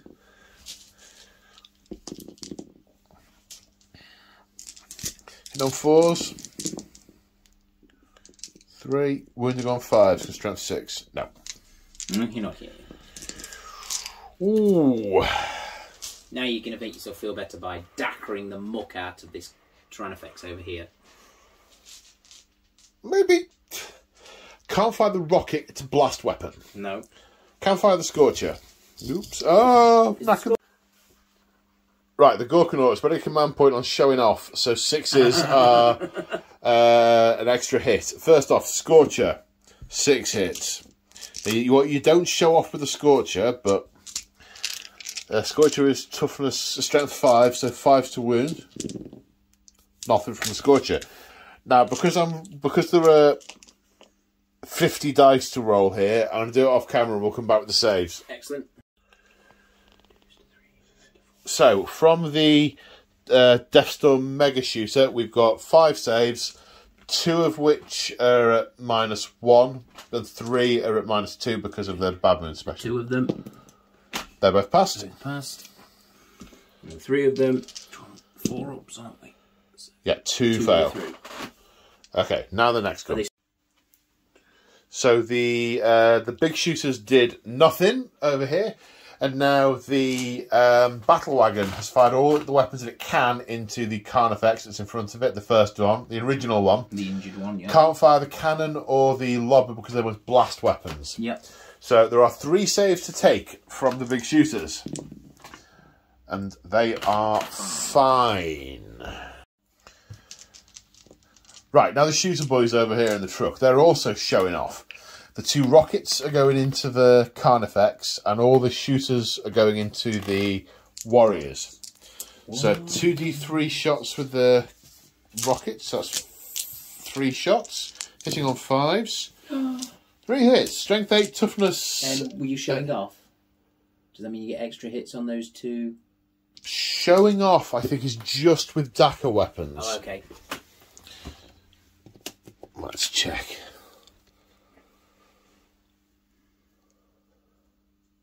Daka weapon. Cool. No, that's right. Yeah, I thought it was. That's right. Sorry, I so saw 6s. Toughness was 7, so 3s. Minus some. So 1 goes through. I'd say 1's definitely. It's definitely unnecessary to check. Yeah. Okay, and it's 3 damage. I want to say. Rocket launcher, 3 damage. Yeah, -2, 3 damage. So down to 2 damage. So 4 down to 2. -1 damage. Indeed.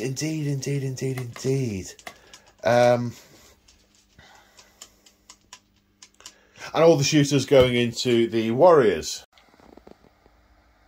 So it's 12 hits against the Warriors. The dense terrain, the spores being spewed up by that tower, that chimney, making it very difficult to see straight. And you know, they're orcs to start with.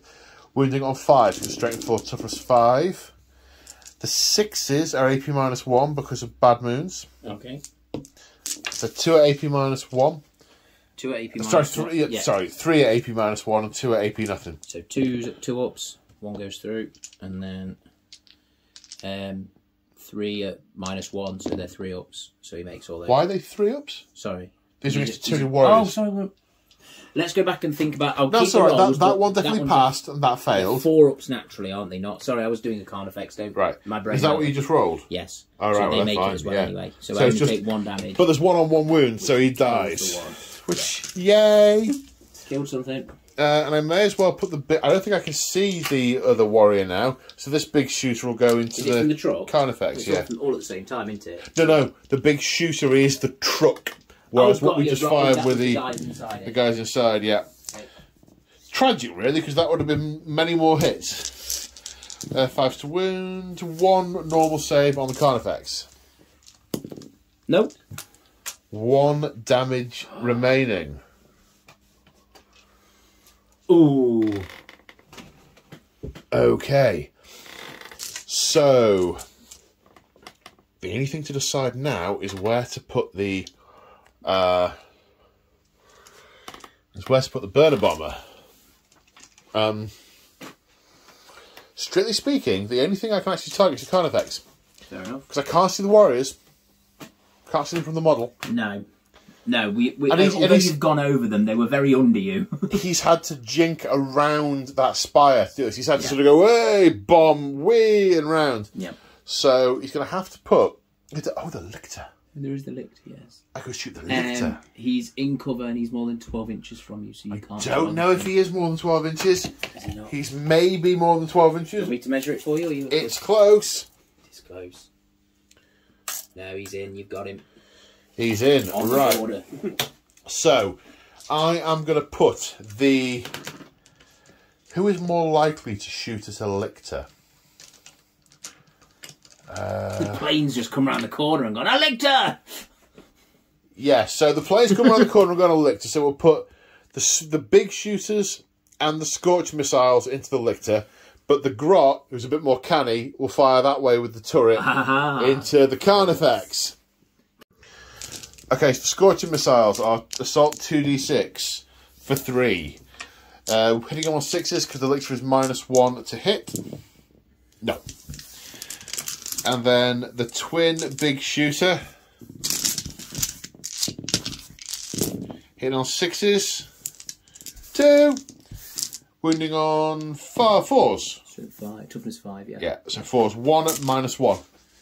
But invulnerable. He's got 4 up in Von, so well, he makes that. Yeah, he's fine. So that's cool. Okay. Then the twin shooter. The twin super shooter. Fired by a Grot, so he's not at -1. Well, it's shooting at something else anyway. Hits on 4s because it's a Grot. Strength 6, so wounding on 5s. 2, and those are 6s. So, oh no, the Grot isn't a bad moon, so they're only -1. So 2 at minus... Super shooter, 2 at -1. 2 at -1. Yep. He's dead. He's dead. Gets him. He's a bit more dead. That Grot was a good shot.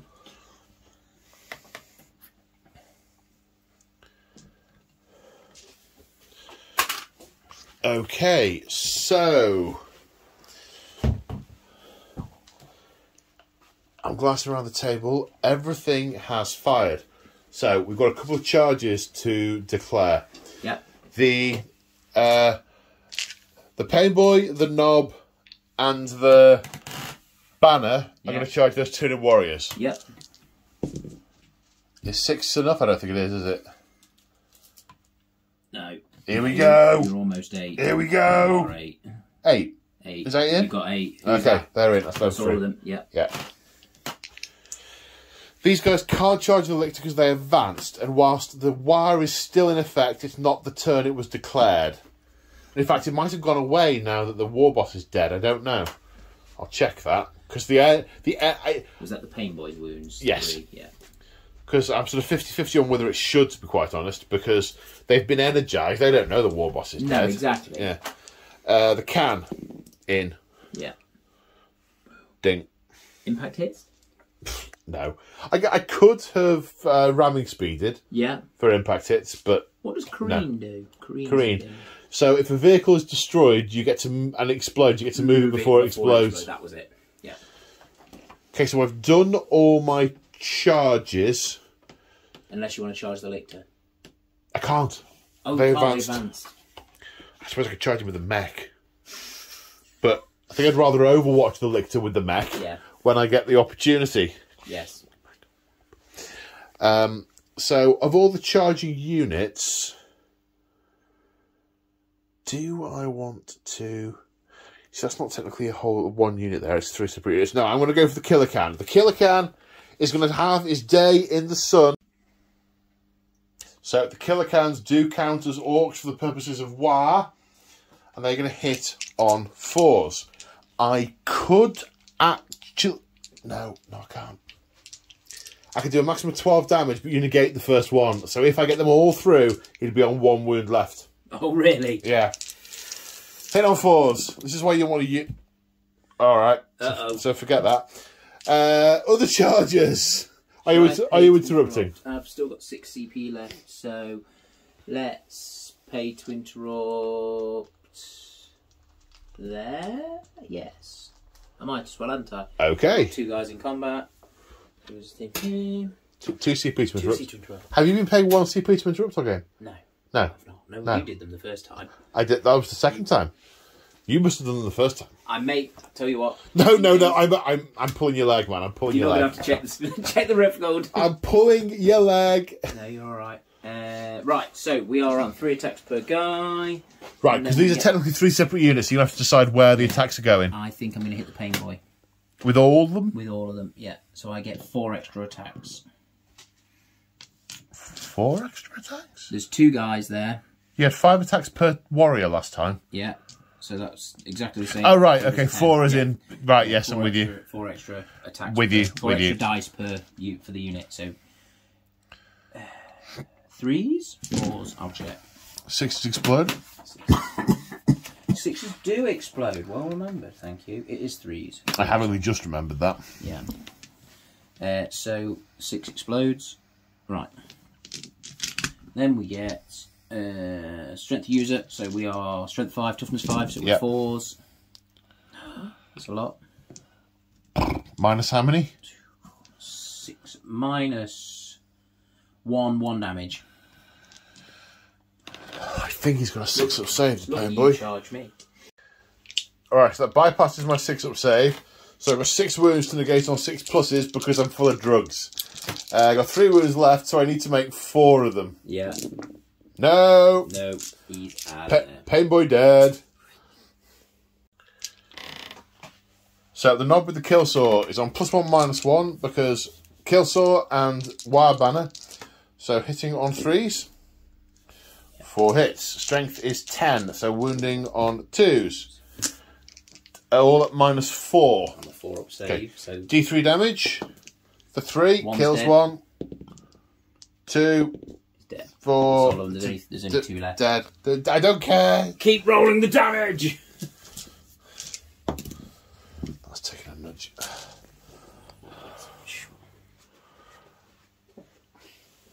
Okay, so that's all the charges. It's your turn to pick a non-charging unit. That's just collapsed my synapse bubble on this side. A non-charging unit to fight. So, I might as well do that one. Yeah, I'd do that one. Yeah. It's not going to do anything to you, but at least it's not going to do anything to you in the right order. It might bracket me. You never know. You might take a few words. You're down to 9. 9. I think 7's the next bracket, I think. I have to check. I'm bracketed on 3. I'm on my bottom bracket, so I'm hitting on... So I'm still 4 attacks, but I'm hitting on 5s now. Nope. Okay. Well, I am still 5 attacks, 4 +1 for the wire. Yep. Hit on 4s rather than 3s. So that's 3 hits. Wounding on 2s because strength 16. Yep. That's 3 at -5. Or Straight possibly... through. I'm 2-up save. Just roll 3 dice and I'll check if you get 3 6s. I need to check. No. Okay. So that's 18 damage. I have 3 wounds left. It's 18. Okay. Does he explode? Does he go mental and death throw all over you? No, he doesn't. No. Another one out of there. Clearing a gap. No, I didn't use that. Sorry, I took it myself. To an extent. Right, your turn. There's a couple of big units for you to kill. Yeah, let's have a blast into the truck, the bat wagon. The battle wagon, okay. So a Carnifex. 8 attacks hitting on 3s. Don't get to re-roll anything anymore. That wounding on 5s. You just need 1 wound. It's gone. I've got 1. Only got 1. Does it explode? No. There it goes.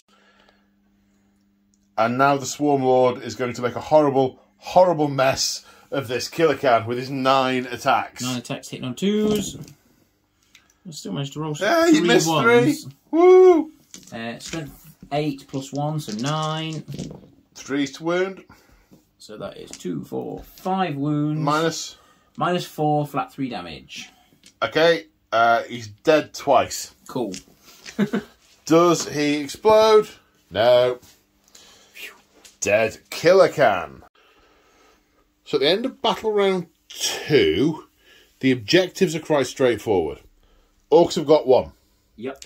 There are 2 that are uncontested because you're not close enough to that, and no one is on that. Yep. The Nids have that one, are obsecking that one, And that one. and that one. So Tyranids get the point for the board control. Now, units killed. In this battle round, I have lost the Mega Knobs, the Weirboy, the War Boss, the Battle Wagon, the Pain Boy, and the Killer Cans. Right. So that's... And I'm probably missing another one. Maybe. Yeah, so that's at least 6. How many of yours have I killed this battle killed round? The Tyranifex. Yes. The Toxicrene. Yes. Did you kill both the units of Tyranid Warriors this turn? No, I killed one of them. Because one of them was last time. Yeah. You finished the Gaunts. No, that was last. That was battle round 1. That was battle round 1. Yeah. That's the problem with this game. So We need brutal. to get. Yeah, yeah. Yeah. We need a T tray of what dies on each Yeah, phase. exactly. Yeah. So I think I've killed 3 or 4. I definitely haven't 3 killed or 4. You've not killed I've 6. definitely not killed 6. No. So the Tyranids score both points in battle round 2, taking the score to level as the Tyranids mop up in battle round 3. So the end of the movement phase. Command phase, the Swarmlord didn't put any of his abilities on anyone because there was no one relevant to put them on who wasn't within link range to reach out. Yep. The Tervagun has put the +1 to hit on this unit, which is also respawned into, so they're looking kind of healthier now. The Gargoyles have flown from here to back up the Swarmlord and hold that objective. The Death Leaper and the Swarmlord are coming up here to eat these guys. Yeah, very much eat these guys. The Carnifexes, one has turned round and has gone into the Spore Flute to Flume to go kill those. This Carnifex is going over here to pull this truck to bits. The Tyranifex with the Rupture Cannon is eyeing up the Burner Bomber. Yeah. And all of the massed fire over here are going to destroy the Gorkanaut. Yes. So, Psychic Phase, sir. Yes, so we've got Catalyst, which I think is going on herself. Or you could smite the Gorkanaut. It's the nearest unit. We'll smite the Gorkanaut. I'm going to take that bait. 5, so we get it just.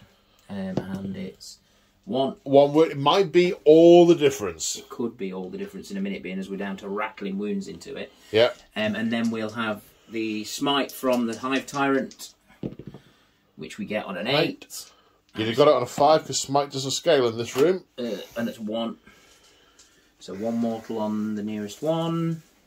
The smite doesn't scale. No, says I'm well aware. No, I'm well aware. I love it.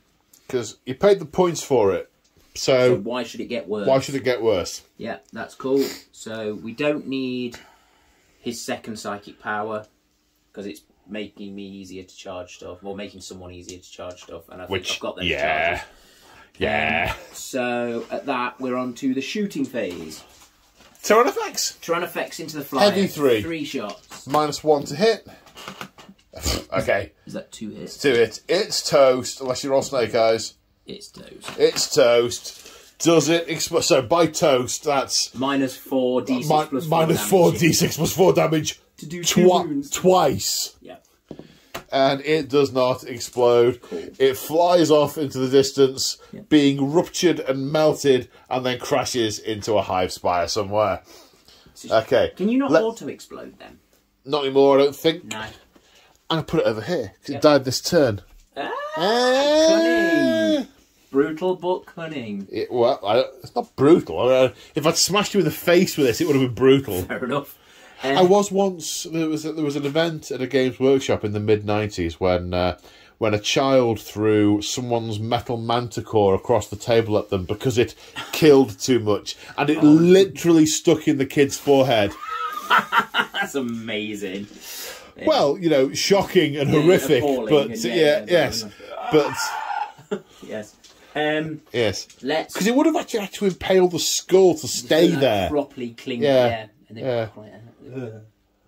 Maybe it's an urban myth, I don't know, but it was one of my closest friends who witnessed it. So, excellent. Indeed. So, Venom Cannon. D3 shots into the Gorkanaut. Yeah. For 3 shots. 3 shots. We are hitting on 3s. And we hit twice. I can't get used to Warriors hitting on 3s. I'm going to double check. No, they do. That's they do. Right. But, yeah. what I said was Eldar Guardians hitting on 3s. It's just wrong, man. It is weird. You've really made me check that now. No, you checked it earlier. When I questioned it earlier. It was right. It was right then. It is still right. Yeah.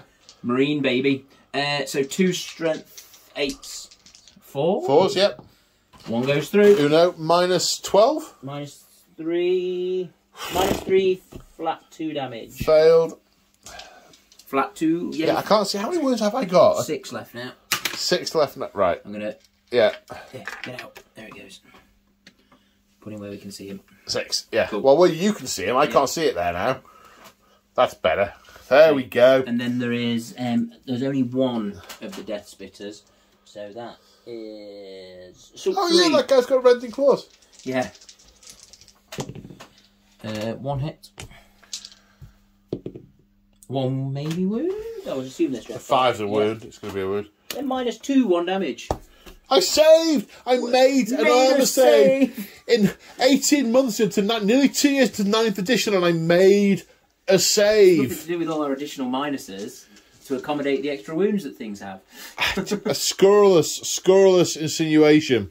Let's do the... Like 300 Gaunts? Yeah, I think so. So let's do the closest 5. Let's come back with the saves. So after all the Gaunts from both units fire in, there are a total of 6 saves to be made for the Gorkanaut. It has 6 wounds. These are minus 1. Oh, so I've got a 4+ save. I'm going to do 1 at a time to build tension in the game that's absolutely been won by the Tyranids. 1, 2, 3, 4, 5. Uh-oh. Oh! It's on a single wound left. Wow. Ah! Okay, so with the CP dwindling down to 2, the Overwatch is now a thing because, as discovered earlier, the Gorkanaut can kill things on Overwatch. And these, just discovering from reading the Codex, because yeah, who'd read their Codex while they played a game, that these are now 1 unit. They used to be you put them down and they were all separate. But it's 1 unit now, from everything I can see, which means, of course, the Swarmlord can kill them all by engaging one and hitting them. But it also means I can Overwatch all of them for 1 CP. Which is brutal. And obviously I want to Overwatch here, so it's... Totally. So what's being charged in what order is definitely a thing now. I'm going to charge the Swarmlord first. Okay, Overwatch with the back guns of the Swarmlord. He's in. He's in. He's in on a 10. He's totally in. Right, the custom mega cannon gets 6 shots. This is where it's going to get exciting. This is almost make or break moment. Yeah, well, no, it's mitigating the extent of the defeat because look at it. It is looking pretty savage. I mean, if that had a dozen wounds left on it, maybe. Yeah, maybe. It's got 1. Yeah. It's kind of 6s. 1. Wounding on a 4. Yes. 4+ invulnerable save. This is where it... Yeah, last time. Heavy D3 for the Smasher. 3. No 6s. No. Bubble Chucker is in firing mode number 2, which I have to look up because I haven't fired that one yet today. Heavy D6. That's a shame. That was a 5 and a 6. Yeah. Oh, 5. 5 anyway. He's on 6s. Come on. 2. Strength 8. Winning on 4s. 1. Saving on a 4+. Yes, your invulnerable save has been immense. Yep. That energy, the psychic energy of the hive mind is just beast. Dissipating the energy entirely. Now, your next favourite trick, time to make a snotling appear inside a lictor. Yeah. Okay, so Overwatch over there. Yep. 2d6 shots. Sorry, 2d3 shots for 4. Hitting on 6s. Nada. Bugger. So they're in. Boop. He's in. Then we've got a Tyranifex into the truck. It's in on an 8. I'm gonna do impact on one of these, maybe both of these, but I'll see. It's yes, he's definitely in on a 7. Yeah, don't break your spines. Just put him there. We know he's in. We know he's in. And then the Tyranid Warriors. It's been a long day. Here we go. They're in on a 9. Left an objective behind, but that's all right. That is not high on your list of priorities right now. You only need more than me. Yes. Right. So, impact thing. That's what I want to check how that works. How many CP was it? I think it was 1. I think it was 1. I think it was 1. To be honest, it's a difficult one because early on in the game when there's loads of stuff going around, I thought you just spend them. Yeah. But I mean, we're playing a 2,500 point game, so we've had, but including the extras, we've had 23 command points throughout the course of the game. Yes. So we can just throw them around, and we have been. We've been playing with all the new toys. See, I don't think you need to spend impact hits on these guys because he's got 2 wounds and he's got probably 3 or 4. Every hit you get with the Scything Talon will wound on a 3 and go through the armour. Each of them. 4 into each should absolutely murderize them. Okay. Should. And the truck. I would put it into the truck because the truck is but your strength 6. So the ramshackle will bring it down to 2. So you need to get 5 on the truck to kill him. So I would do it on the truck. The truck for 1 CP. Let's do it. So we want to roll the dice and see what it does. It is only the D3 plus 3. No, it isn't. It's only the flat 3. Glancing at the wrong. Only the flat 3. Only the flat. Oh dear! I mean, my heart bleedeth for the poor Tyranids. I know. Any other charges? Are you putting those termagants in as well, just for the giggles, just in case you need extra attacks? As well, haven't we? Just in case. It'd be a shame not to. I love getting my head around the Tyranids. I love thinking that the hive mind is just an utterly relentless, remorseless intelligence that just thinks of these things as weapons and just sort of... In you go. Yeah. I do think I'm going to hold them back in case I need to, to protect her as well, because you can't target. Yep. I was about to say, how did she lose wounds? From behind. Yep. Yeah. Cool. Is that everybody? That is everybody. I think it is. I think that's everybody. I think this you haven't got enough CP to interrupt either. No, so just knock yourself out, mate. Right. And I honestly haven't really got much I would want to interrupt with. I suppose not, no. Okay, so 2, 4, 6, 8, 9. Swarmlord. Oh. Hitting on 2s. I'm handily on the page for the mech guns, so that was a good choice. Yeah. Uh-oh. You keep rolling, I'm knackering the cables. No worries. They all hit. Strength 9, toughness less. So 3, I'm not double. She'll be at least toughness 5. 4. So we're on 3s. 5 toughnesses. Yeah. Yeah. Ooh, that's not great. And they're 3 damage each, yeah? They are -4, 3 damage each. -4, okay. Well, I'm 6 wounds each. So that costs 2.5. Yes.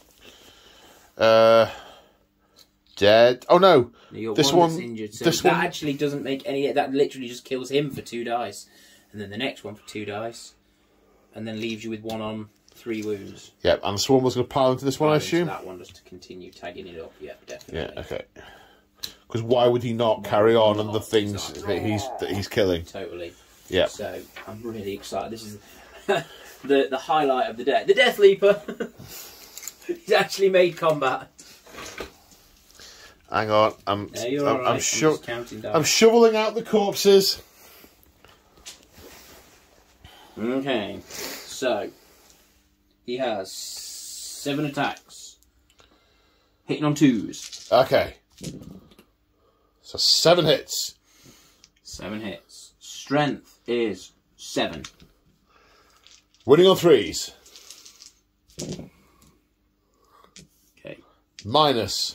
So they're -3 naturally, and I get +1 on the charge, an additional 1 on the charge. So well, he does not have a 2+ save. -4 flat 2 damage. I'm not even going to look it up. So that's how many? It's 10 damage. 10 wounds. He's dead. Yeah. There's just no way that has not killed him. Woohoo! Linked another thing. Is he? He might as well, yes, be in combat. So then we'll work our way around. We'll do the Carnifex into the truck. Yep. Let some boys get out. You need to get 4 now. Okay. Blow it up anyway. Yeah. Its toughness is probably 6. It might be 5. I've got to check now. Yeah, I've got to look at a thing.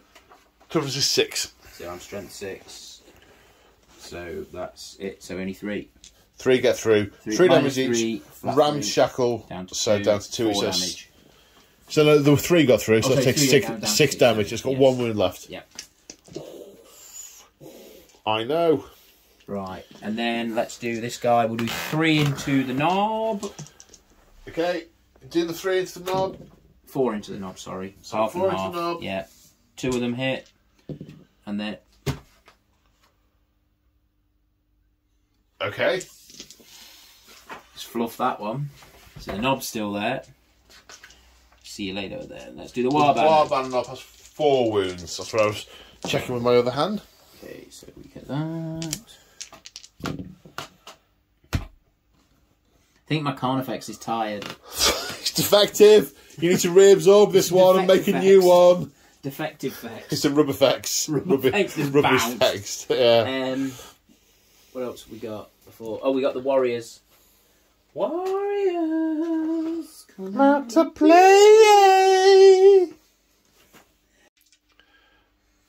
Okay, now the Tyranid Warriors are attacking the Gorkanaut. One of them has Rending Claw, so we're doing the Rending Claw attacks first. Yep. Hitting on 3, so that's 2 hits. Strength is 5, so... Strength user 5, yeah. Wounding on 5s? No. Right, so now we do the other 2 guys. He has 2 Silent Talon attacks, that guy. Yeah. And the other guys have 5 Silent Talon attacks each. Yes. So that is a shiny, shiny total of 12 Silent Talon attacks. Uh-oh. I got it. Dice are being dropped. It's clumsy o'clock. Ooh.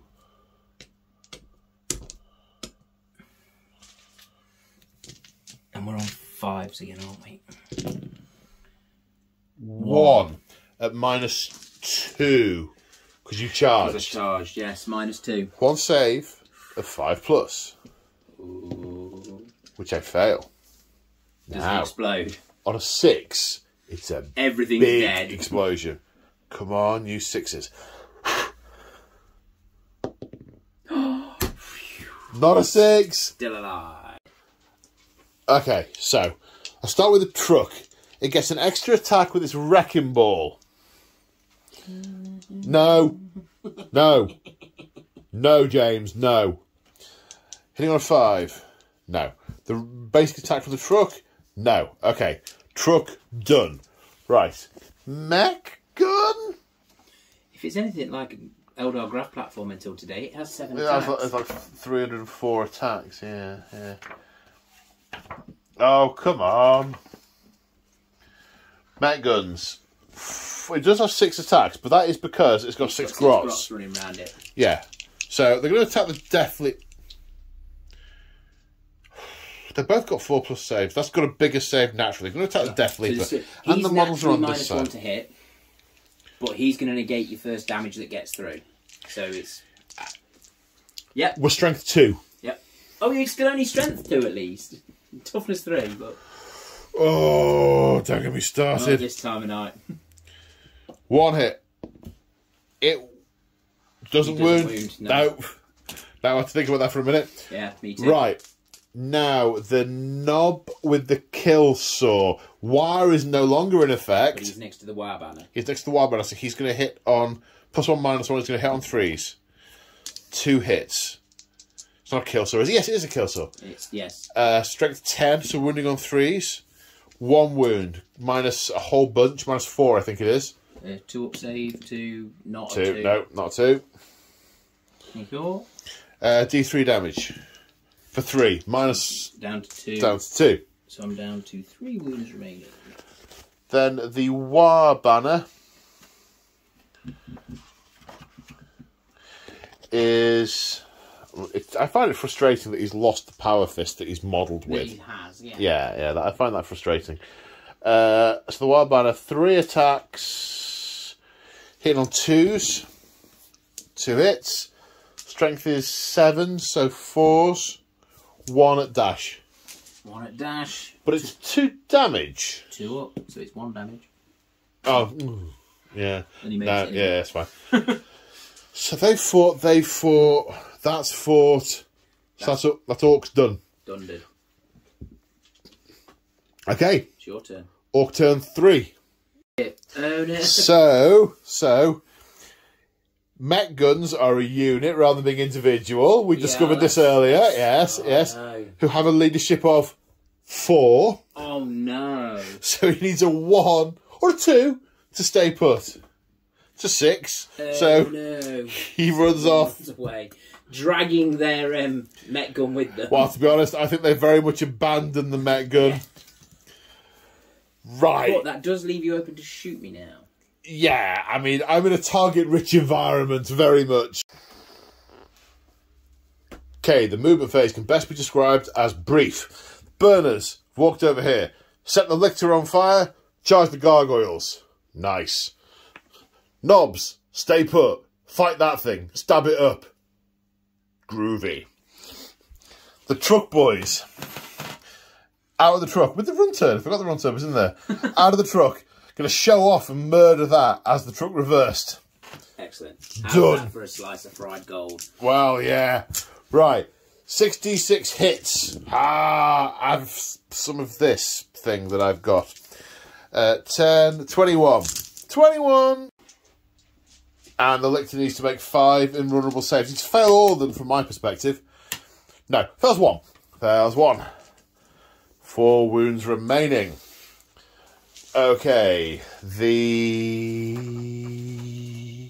it's the card effects. They're going to show off 2 rockets, D3 shots each, for 3 in total. Hitting on 5s, 2 hits. Wounding on 3s, 1, -2. And goes through. Flat 3 damage, which becomes 2. Damage, and He's not wounded yet. You got 1. They start with 9, do they? Start with 9. So we've got 7. And then we have 24 showing off shot. So including the showing off, that is 14 hits, wounding on 5s. 6s are extra AP, but that's fairly moot. So 1 at -1 and 4 at nothing. 4 at nothing. 1 wound. 1 wound. Okay. Charge time.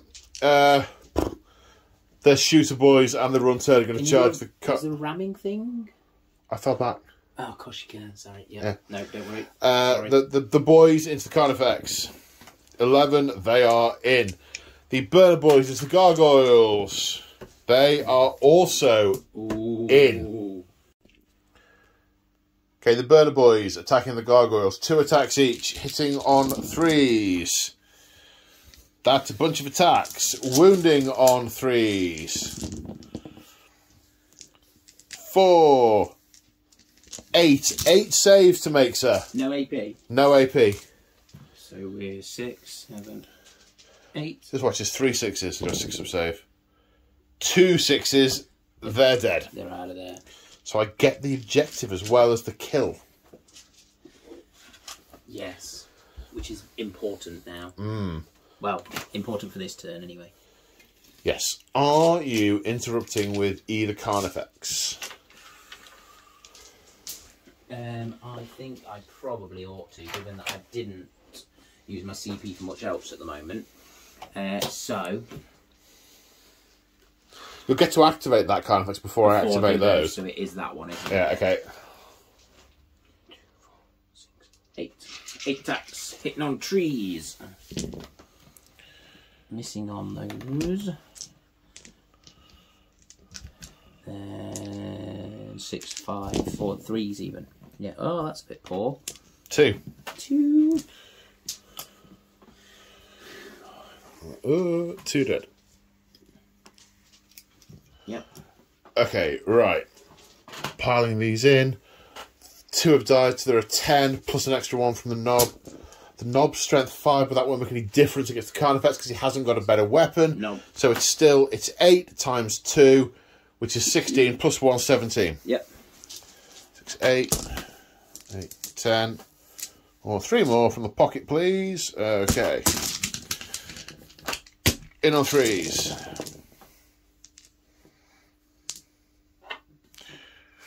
Wounding on 5s. No AP to any of these, so that's 5, 6, 7, 8 saves with no AP. 6, 8. 8. 2 ups. 1 goes through. 1 goes through. Now we have the Run Turd. And the Run Turd is surprisingly... Well, he's not that hitty. With his Grot Prod. 3 attacks, in on 3s. Plus 2 strength. So he is strength... Is it 6 or 7? 6. So still 5s. No. Nope. Okay, right. Your turn to pick an ongoing unit. Which gives us just you to do... To carve those 2 in half. 4, 6, 8... I reckons I'm gonna... How many wounds have I got left? 3. Do I split? Yeah, split and fire always works. Into the knob with the axe on his own first. Okay. So we get 2 hits. Running on 3s. He's dead. 2 wounds, and then the second one. I mean, it was a real anomaly last turn. It really was like the Gorkanaut. Yeah, Yeah, it really was. And he's dead also. Yeah. Cool. So they are both dead. So, I think we're on to the morale phase. We are. They lost 2. Technically, they can fail. But they don't. Yeah, on that. I've not got any units that I took. What's it? So. What's it? Casualties. Yes. You don't even remember what losing a unit. No. Such a rarity for me. I can't even remember, man. I can't even remember. So, at the end of the battle round, I'm on 2 objectives, and you're on 2 objectives, so yes. No one gets that point. No, that contestedized that one. You, however, have killed the burner bomber, the mech guns, the what's his face, the shock attack gun. So that's 1, 2, 3. And you've killed the Nob with the wire banner 4 and the last member of the Nobs 5. Wow. So you killed 5. And I've killed the Gargoyles. And I'm pretty pleased about it. Nice work. Yes, I think so. Okay, so that is the end of battle round 3. The Nids take the lead 3 points to 2. And...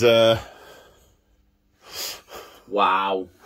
Yeah, I think that's where the Orcs' spirit breaks and they start backing away. Yeah. Given all of the leader Orcs are dead and there are maybe 10 of them left on the table, the green energy is dissipated from the air. They can feel how flat the wire energy has gone. It's not even, no, it's whoa, no, man, whoa.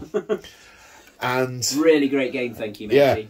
No, a lot of fun. The terrain, these spires. I have to have some of these when I have a Tyranid army. Well, I have to have them. Get your Tyranid army sorted and we'll get you some spires sorted. Yes, I mean, I have got more than 50 armies on the go now. I might even be getting to 60 with all the AOS I've been buying. No, of course. So... I think I've got a lot. Yeah. That was a great game. It really was. I don't know about... I'll ask you your impressions in a second, but from my perspective, the thing I really noticed was that the Tyranids, basically, because of how you had to have everything close to each other, came forward in a wave. Yeah. And that's kind of how I see Tyranids. I don't see one unit coming through and sitting here and one thing going over there. I see that sort of unstoppable wall of chitin and teeth and death coming towards you, and that is really how it played. Towards the end, we had 1 or 2 units making a break, but you were just hammering through everything in the middle. But I did notice soon as that Swarmlord made his break and made his smash in, it just popped that bubble in the middle. Yeah. started losing some some of the overlaps and things, stopped being able to put abilities quite as far out, couldn't cast through each other to... Yeah, so it made a big difference. Really did, really quick. More than I'm used to. I think... you can just slingshot a couple of things in and it's like, yeah, they're fine, carry on. I don't know if you noticed when you were making your list how cheap the Warriors were. They are very cheap. And how most of their upgrades cost virtually no points. Yeah, no, definitely. So I think there's definitely be a lot of Warriors. In fact, Warriors need it. I think that's the reason why my Tyranid army hasn't arrived from Element, because the Warriors are out of stock. Yes, I think you might be right. Yeah. See, I didn't know all the data sheets had been leaked online. And the Codex from GW came through, and I'm like, oh, my 500 points is going to be this and this and this and this. And I thought, right, I'm going to beat the rush. No. Because I waited like 2 months to get the Tau stuff I wanted off the back of the Tau Codex. Yeah. At least Harlequins will be back in stock soon. See, before I couldn't play my Harlequins because I didn't have enough painted. No. Now I can't play my Harlequins because I'm not that guy. Not that guy. And I think the problem is that they are just so good. Wow. Like, they should be, but they should be like 50 points a player. Yeah. Yes. Or there or thereabouts. Anyway, we're not talking about Harlequins. No, and the Gaunts, they did some work. They were good. Yeah. And the not being able to shoot the Tervagan made a big difference. Definitely. If you'd have not got that deep striking behind her, she would have been pretty much untouched. And if I'd have clocked the fact that the Tyranifex weren't all that in close combat, I'd have maybe fought with the Mega Knobs against the the thingy first, and then missed against the the Tyranifex with the Gorkanort. Yes. Gorkanauts are upstated. They're I haven't played the Orks. I think I've played them 2, maybe 3 times since the Codex dropped. Then again, I've only played them about 10 times in total. You've got to get to be honest, it's a bit what I'm finding with the Nids. You've got to get used to the new units. You've got to get used to how things work and what works well with what. Carnifexes are properly vicious again. Although they haven't got their... They're not the almighty or strengthy part. I expected to be hit by a Carnifex and it'd be wounding on 2s. Yeah. No.